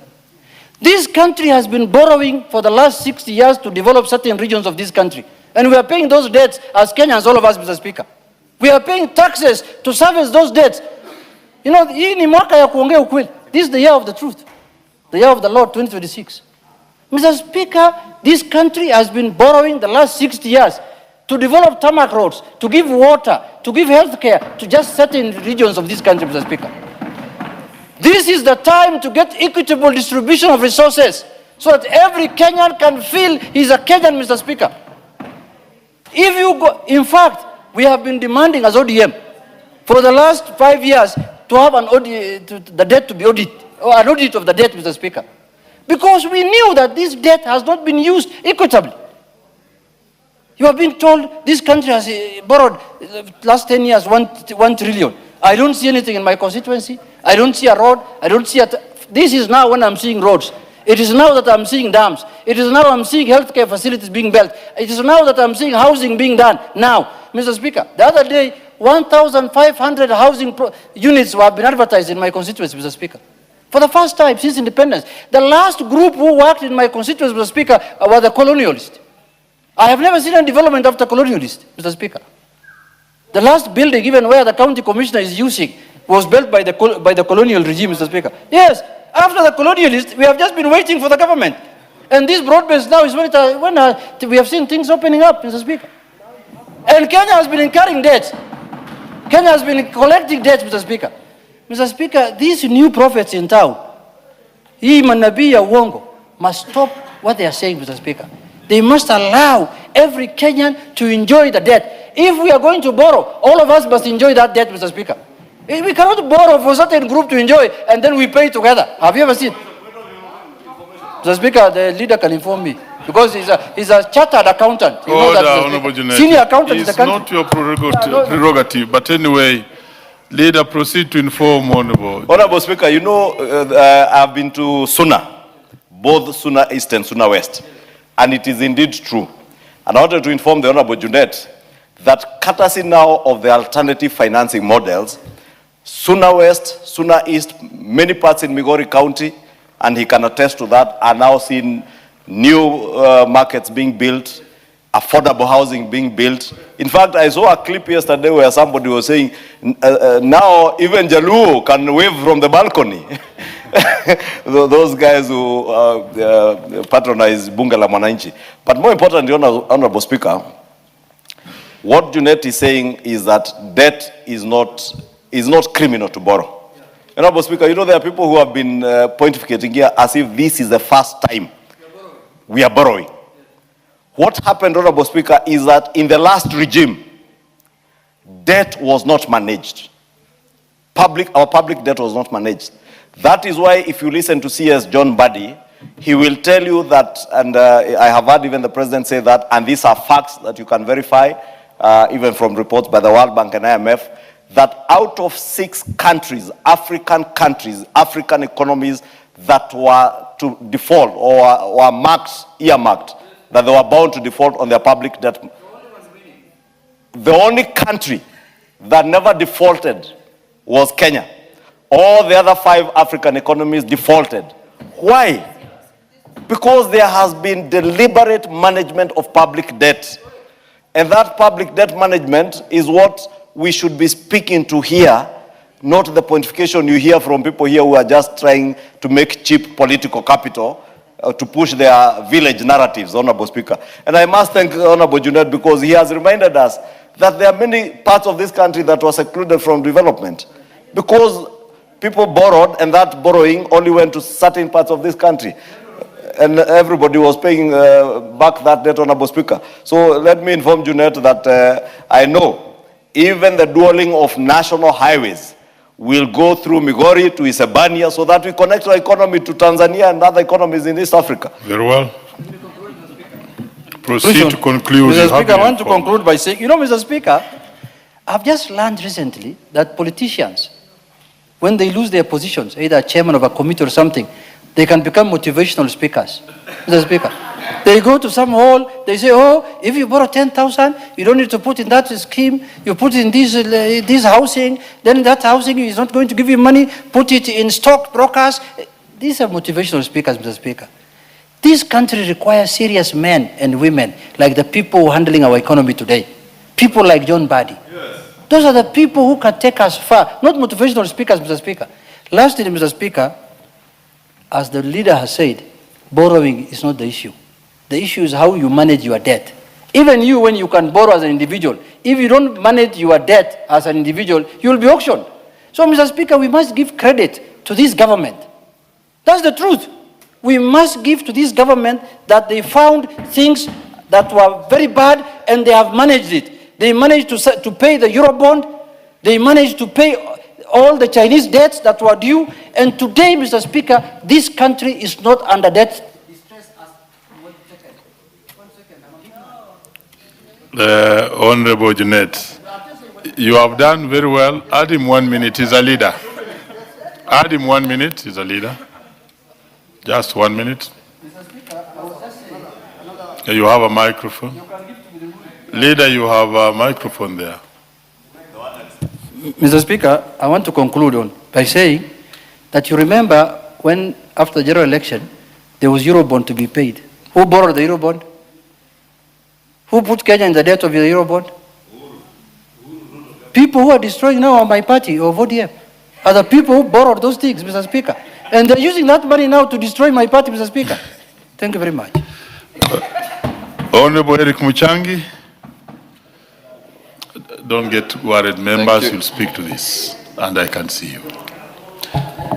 Thank you, Honorable Speaker, and allow me, Honorable Speaker, to support this report by this committee.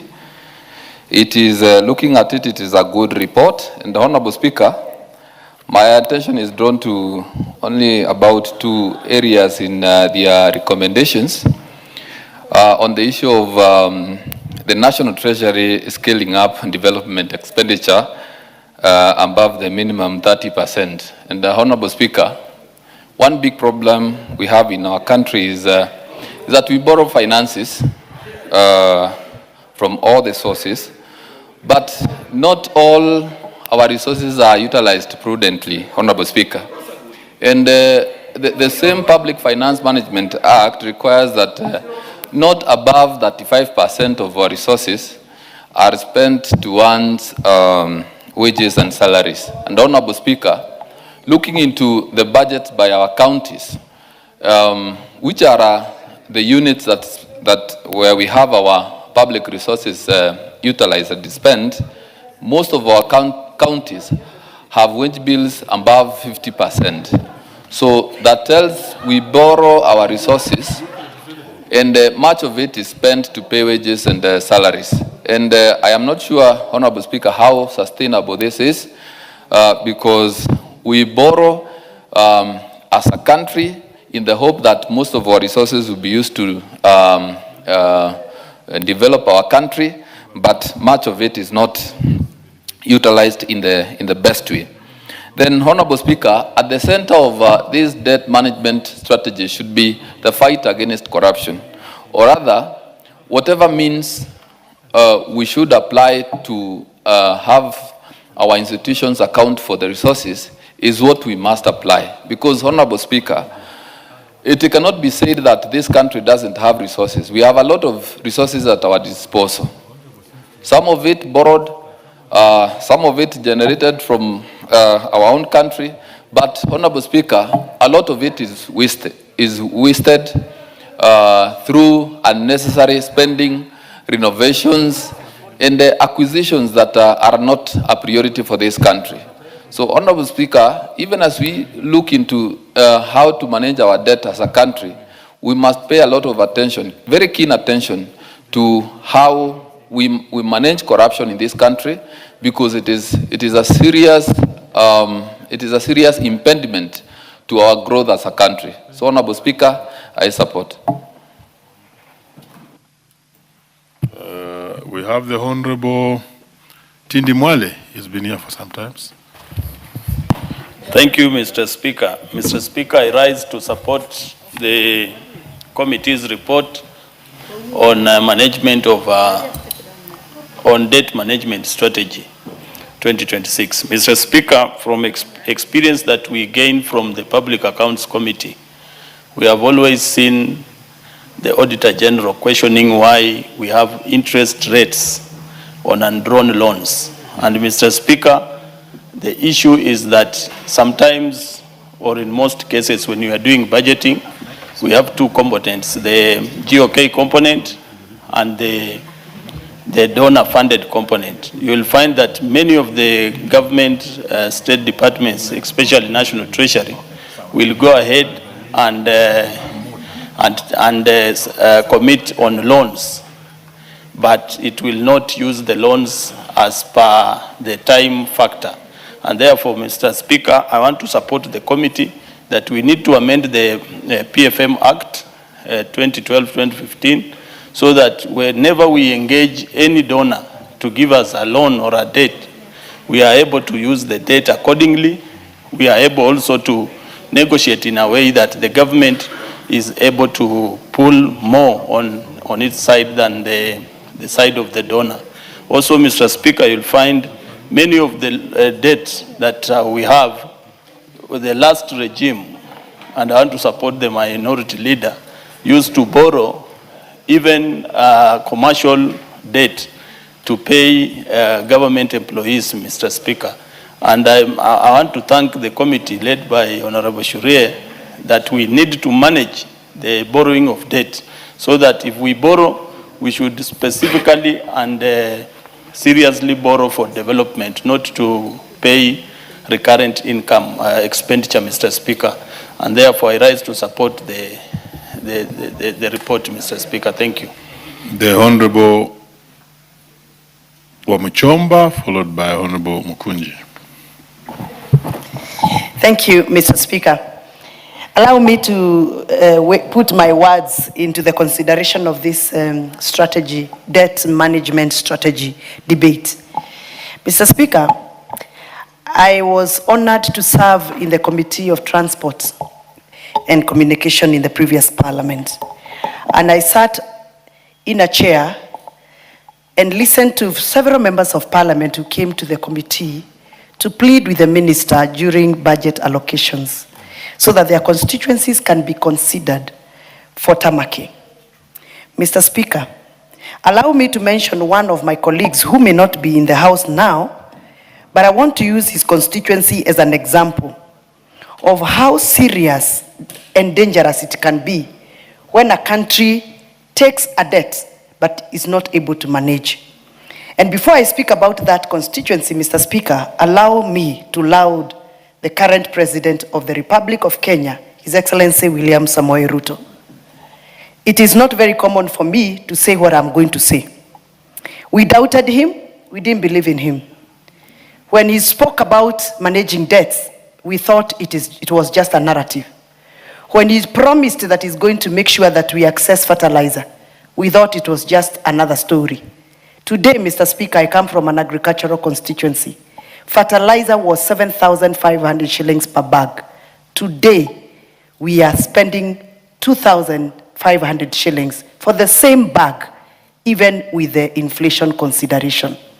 Even if you don't like anybody or somebody, even if you have bad feelings about somebody, when something good has been done, it is good for us leaders to speak the truth.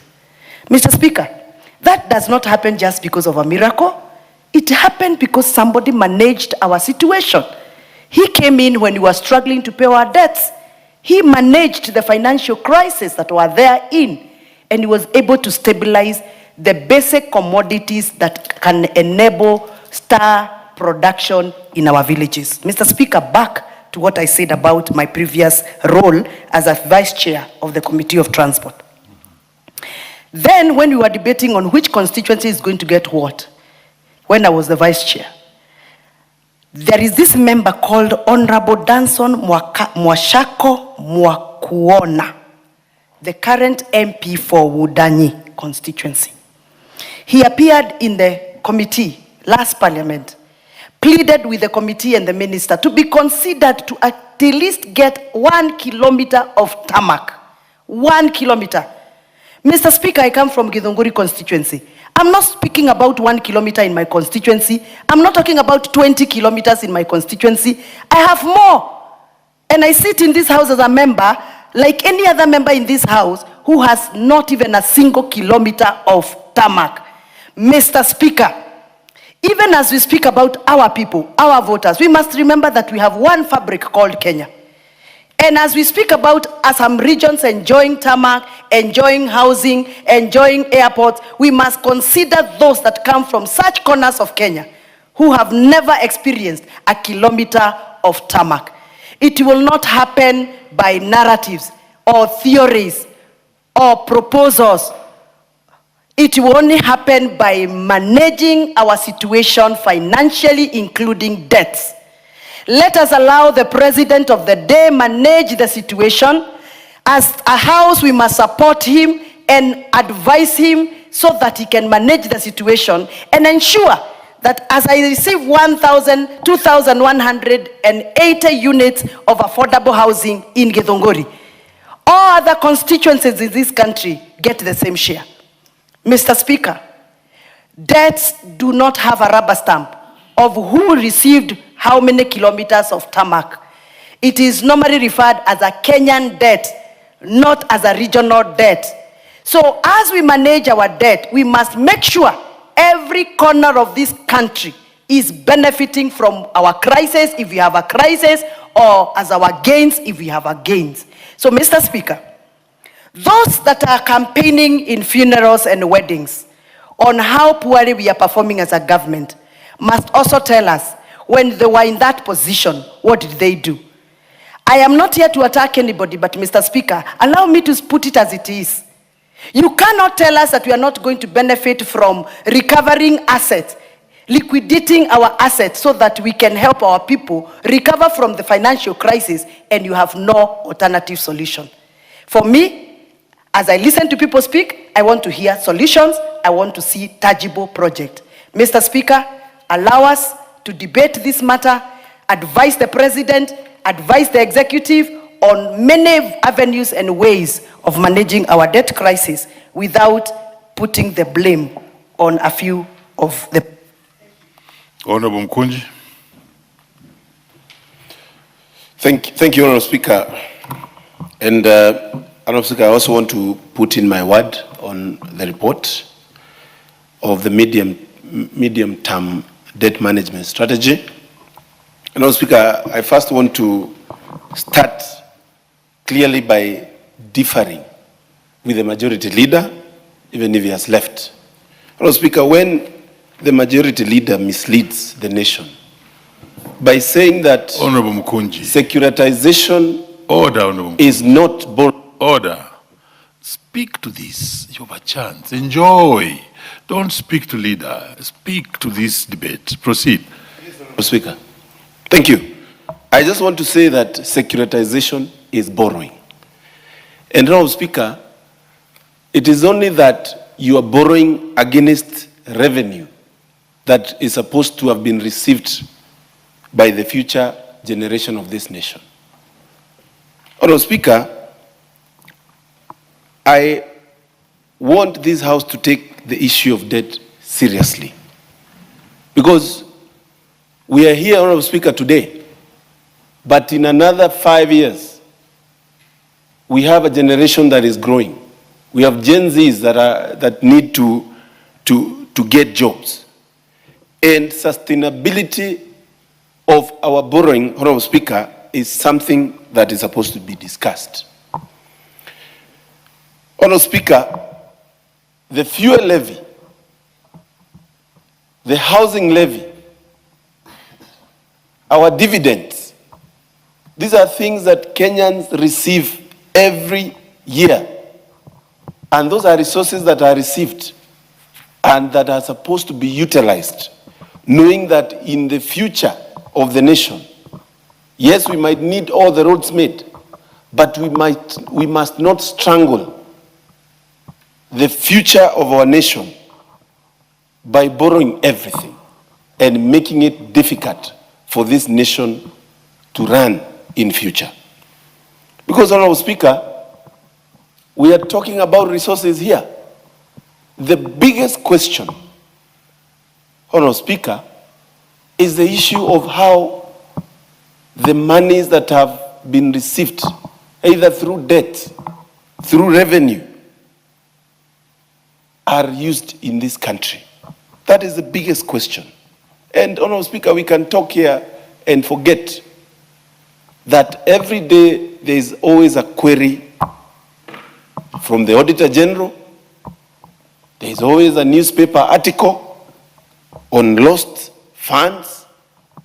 There is always a ballooned renovation, maybe of State House. Honorable Speaker, there is a ballooned construction of a certain stadium.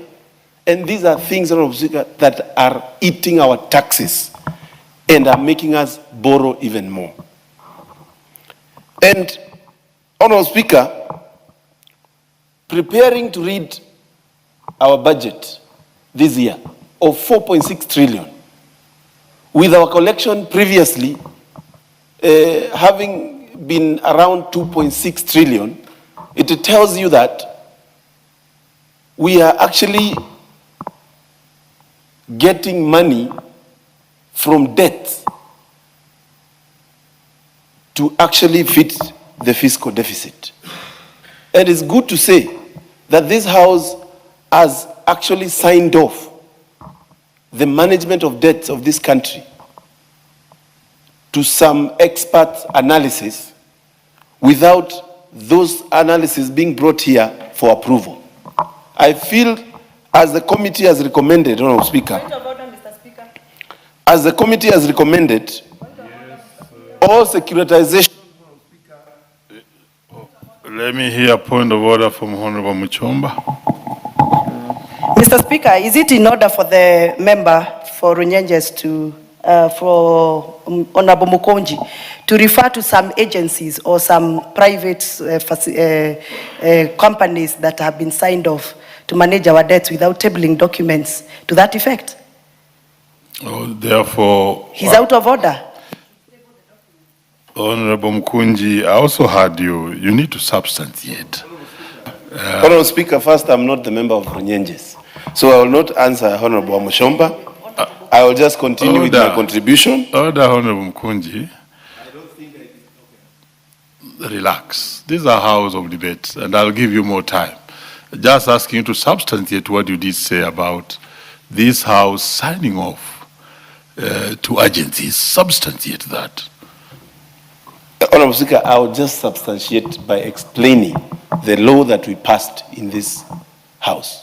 We passed a law and said that, Honorable Speaker, we are going to anchor our debts to the GDP. Honorable Speaker, experts must analyze and know very well that the GDP of our nation, without even the scrutiny of this House, is this much. And then after that, we are able to borrow more. And those are experts, Honorable Mushomba, that are supposed to do that. And that is how we have gotten to serious levels of borrowing, Honorable Speaker, in a way that we are not able to actually know how much debt this country has at any single time. Honorable Mukunji, you don't have the capacity to do that, and I can see, I'm a teacher of economics, and I can see you have completely swayed to the ratio of debt, the debt ratio to GDP, which does not relate to the question that you actually raised and you have been asked. So quickly, I want you to proceed with your debate. Withdraw and proceed. Withdraw what, Honorable Speaker? I am giving my comments of the report that is on the floor. You are unable. Honorable Speaker, when I say, Honorable Speaker, when I say it is experts that analyze the GDP of our nation, am I wrong? Order, Mukunji. You are unable to substantiate. When you are unable to substantiate and you are unable to have facts, you quickly withdraw and proceed with your debate. It's not making you any weak in any way. And we are also helping you to get used to debate. Give him the mic to proceed. Withdraw and proceed. Honorable Speaker, I have to withdraw something that I've said that is supposed to be substantiated. All I have said is it is experts, financial experts, that do the analysis of GDP. It is not this House, and that is, I stand with that. Oh, thank you. So you are misquoted. I was misquoted by Honorable Mushomba. Proceed then. Honorable Speaker, I just want to say that... yes. Yes, Honorable Muchomba. Mr. Speaker, the Honorable Mukunji is out of order because this is a house of records and we must have record to support any debate, especially an allegation of what was done by this house. He's claiming that this house passed on the power to manage debts. How did we pass? Which document did we sign? Where is the document? He must substantiate and table the document. Otherwise, he must withdraw. Honorable Mukunji, Speaker, that's what the house is. It's a house of records. And no, once you are captured clearly, like you put it, and you are unable to substantiate, you withdraw and proceed with your debate. Could you do that and proceed with the debate? Yeah, Honorable Speaker, unless you want me to bring a law that we have passed in this House back to Amushomba for her to read, then, Honorable Speaker, I don't have to even argue on this. No, It is meanwhile, obvious we actually amended the law to ensure we anchor our debt to the GDP of the nation. That is obvious. I mean, it doesn't have to even, it doesn't require any explanation whatsoever. All we need to know is by doing that. Honorable Mukunji, you are out of order. And it's not your business to argue with me when I'm your speaker on matters of record of the House and such undertakings. And the debate here should be very easy. When you have the capacity, you speak on something, you explain it when you are asked. When you are unable, you actually honorably withdraw and proceed. That's all we are asking of you. And I want you to grow as a member of parliament in the next coming session. Some of us, I'm sure, we shall not be coming here. We shall be doing something else. So get used to the House. Could you please either withdraw or you forfeit, and I may decide on how to deal with you, because now you want an argument between the Speaker and yourself on facts. Honorable Speaker, as long as I believe what I have said is a correct thing, there is no need for me to say I've withdrawn anything, Honorable Speaker, because this is just law. This is bills that we pass in this House. It was among the first bills that we passed, Honorable Speaker, and it is not even something that is supposed to be argued about, because when you pass a law, it is followed. From then, henceforth, we have not sat in this House to increase our debt ceiling. It is normally looked at by experts, and we are told now we can borrow this much, or we are told to reduce our debt. It is automatically something that should not be argued about, Honorable Speaker. Very well. I think, Honorable Mukunji, you are unable to withdraw, and you don't want to follow the order and the normal rules that we use in the House.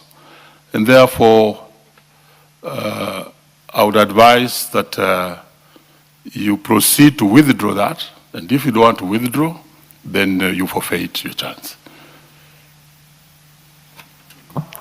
Honorable Speaker, I will not withdraw, because I believe what I've stated is in the public domain.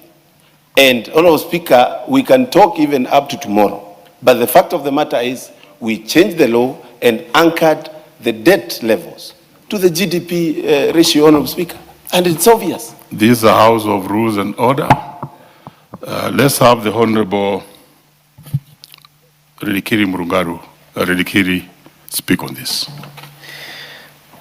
Thank you, Mr. Speaker. You see, the problem we're having is populism and having substantive debates on a very important matter, like the one that is in front of us. Mr. Speaker, I am of the view that the document that has been presented by the committee contains the key aspect of a policy, and this specific one is the debt management policy. Mr. Speaker, one of the greater problems that we have witnessed long time ago in this country is borrowing to finance recurrent activities which are not for production.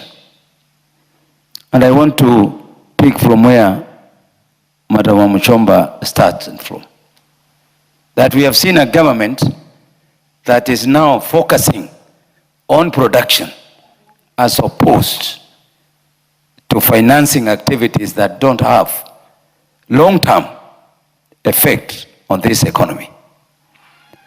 Mr. Speaker, we have seen a serious improvement in the debt management in the sense that the public now are being involved in the debt management of this country. We have seen a lot of transparency in as far as borrowing is concerned.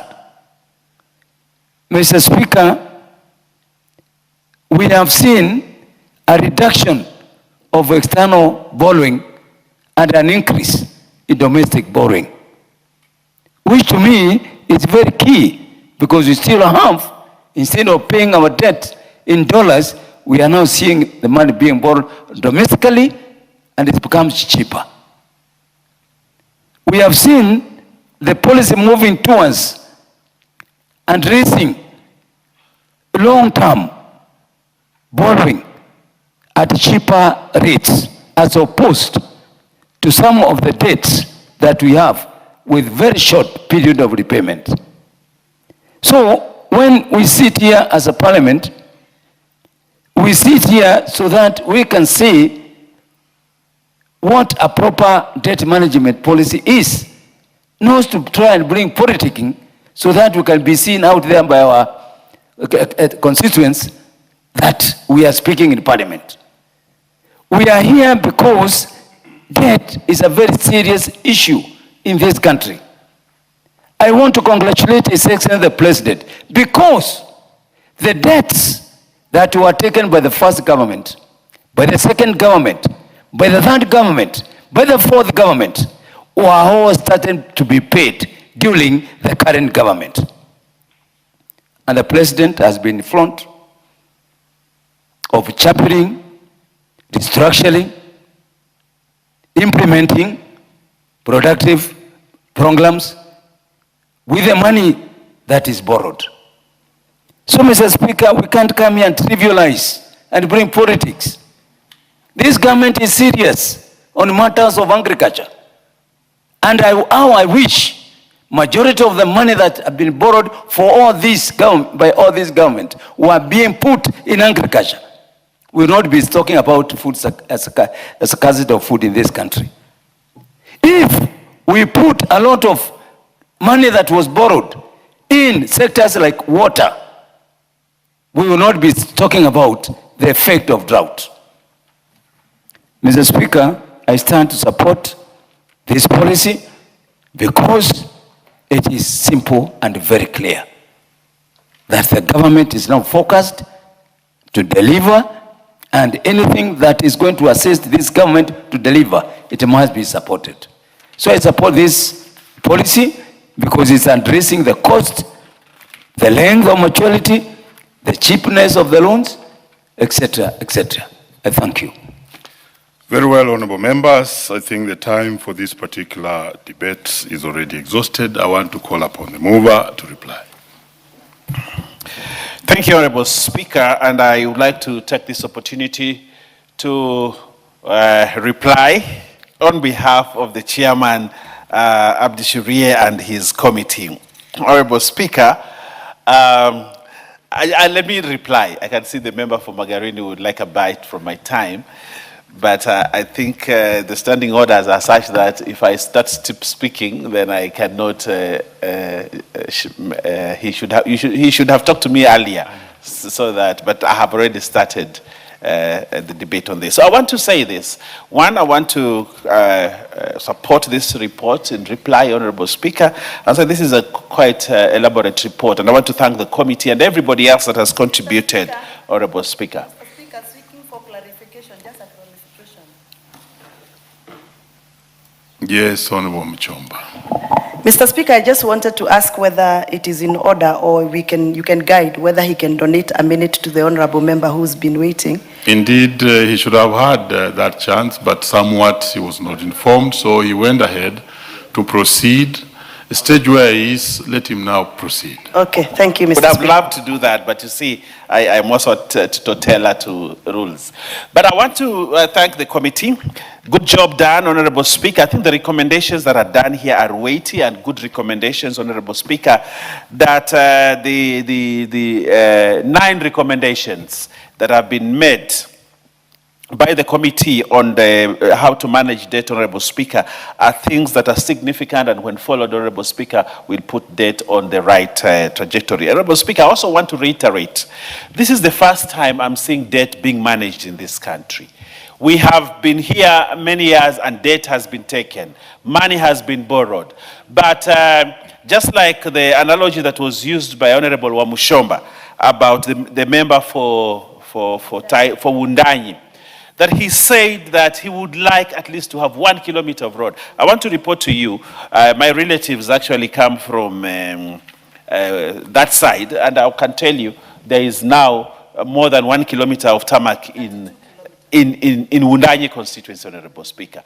And that is what is about debt management. Debt management, Honorable Speaker, is about using the debt to develop the country in all places. For me, that is what managing debt is about. It is not about the things that we hear from people here who bring their professors' lecture notes to this assembly, pseudo-economists who come here and lecture us. The same things they have been saying from 2022 to now are the same things that they say here, they say in radio stations, they say in lecture rooms, they say in tea parties, they say in birthday parties, they say in weddings, Honorable Speaker. The same speech, Honorable Speaker, if you check the Hansard, it is just the same thoughts, same ideas, same everything. I am afraid that probably somebody went and crammed lecture notes and comes to this parliament, regurgitates them, goes to the next place, says the same thing. Honorable Speaker, we had the issue of the IPO for KPA, for the pipeline, Honorable Speaker. Somehow, whatever they used to predict here has not happened. Actually, it has been oversubscribed heavily, Honorable Speaker. And I am afraid even when the Safaricom share comes to this speaker, this House, Honorable Speaker, without anticipating debate, Honorable Speaker, probably it will also go the same way. They say, you know, it is cheaper. Then they change, say, you know, it has been undervalued. They say, you know, it is very expensive. Honorable Speaker, we want to tell these guys that are bitter off because they have lost a position in this parliament. There is time, take time to grow. If you graduated with a master's degree yesterday, it doesn't mean you have, you actually have the experience to be able to give lectures and to talk to people about economics. Honorable Speaker, you're still a neophyte in economics. Take time, study, read, talk to people who have been in the practice to understand, Honorable Speaker, instead of coming here to expose your ignorance on matters economics, Honorable Speaker. But Honorable Speaker, I want to say a few things. Where I come from, my constituency, I have seen securitization work for us.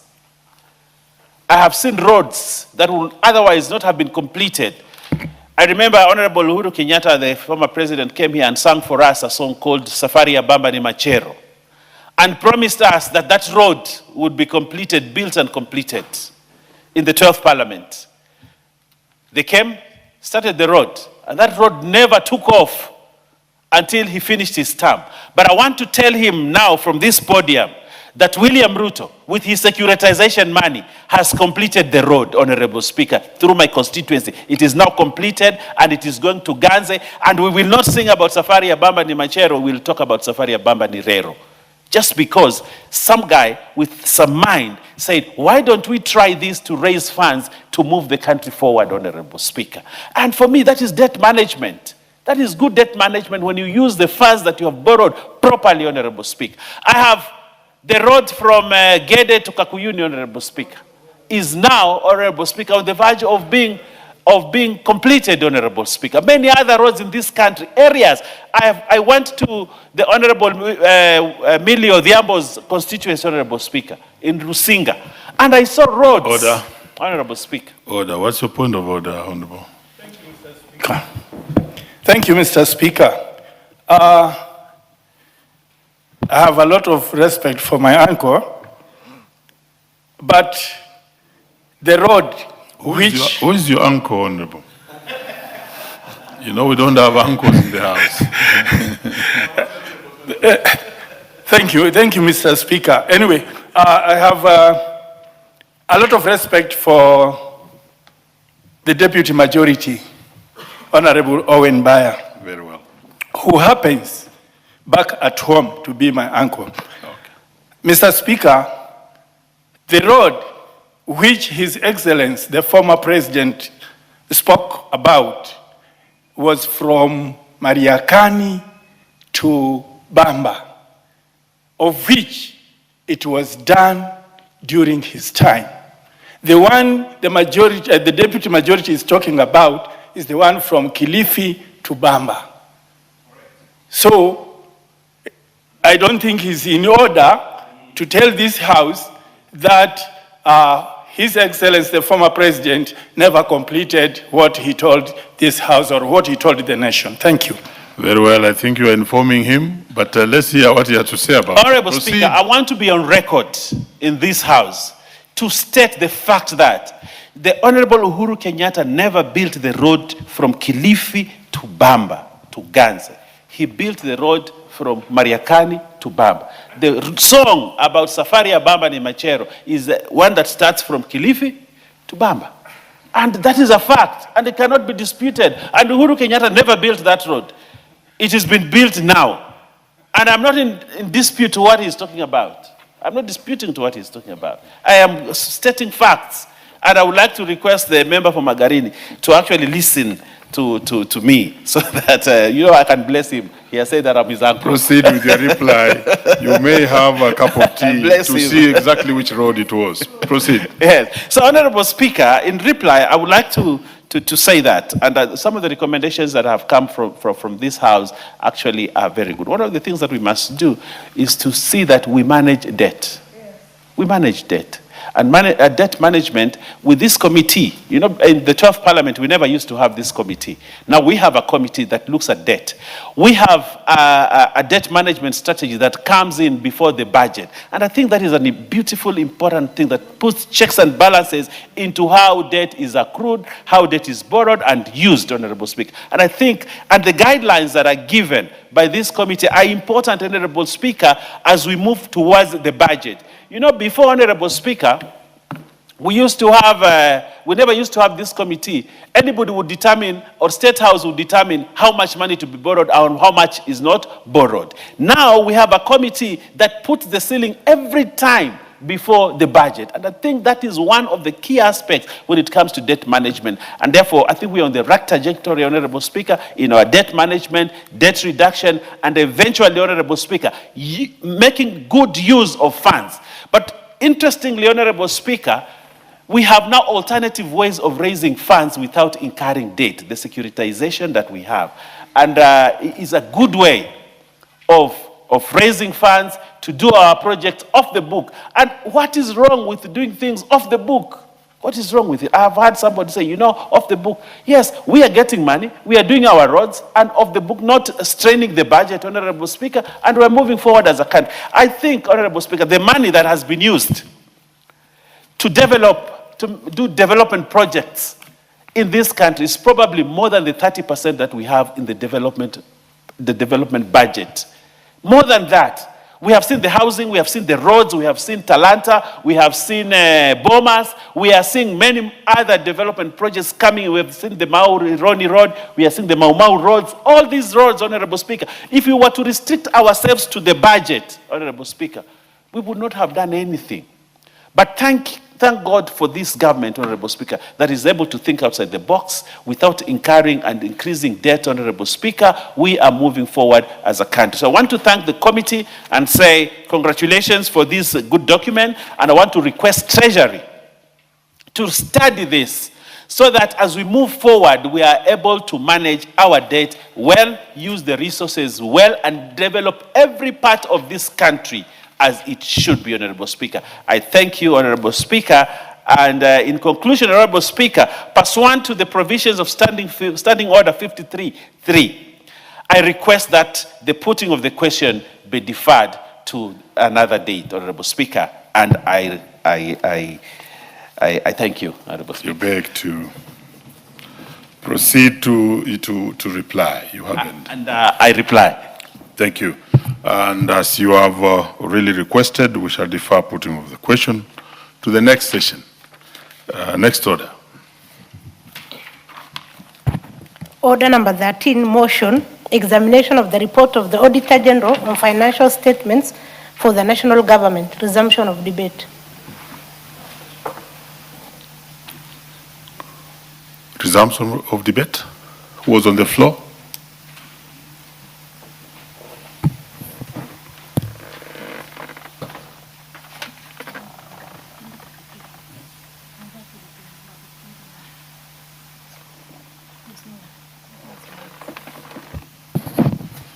Very well. There was no one who was in floor. And if there's no further interest in that one, I may call upon the mover to reply. Honorable Tindi Mwale. Thank you, Mr. Speaker. Mr. Speaker, I rise to reply. Mr. Speaker, on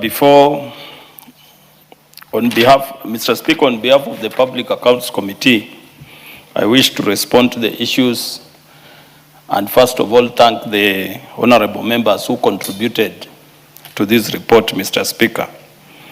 I also want to comment on the issues raised by honorable members during the debate on the committee's report of the Auditor General's report for the financial year 2022-2023. Mr. Speaker, allow me to first of all convey my sincere appreciation to the office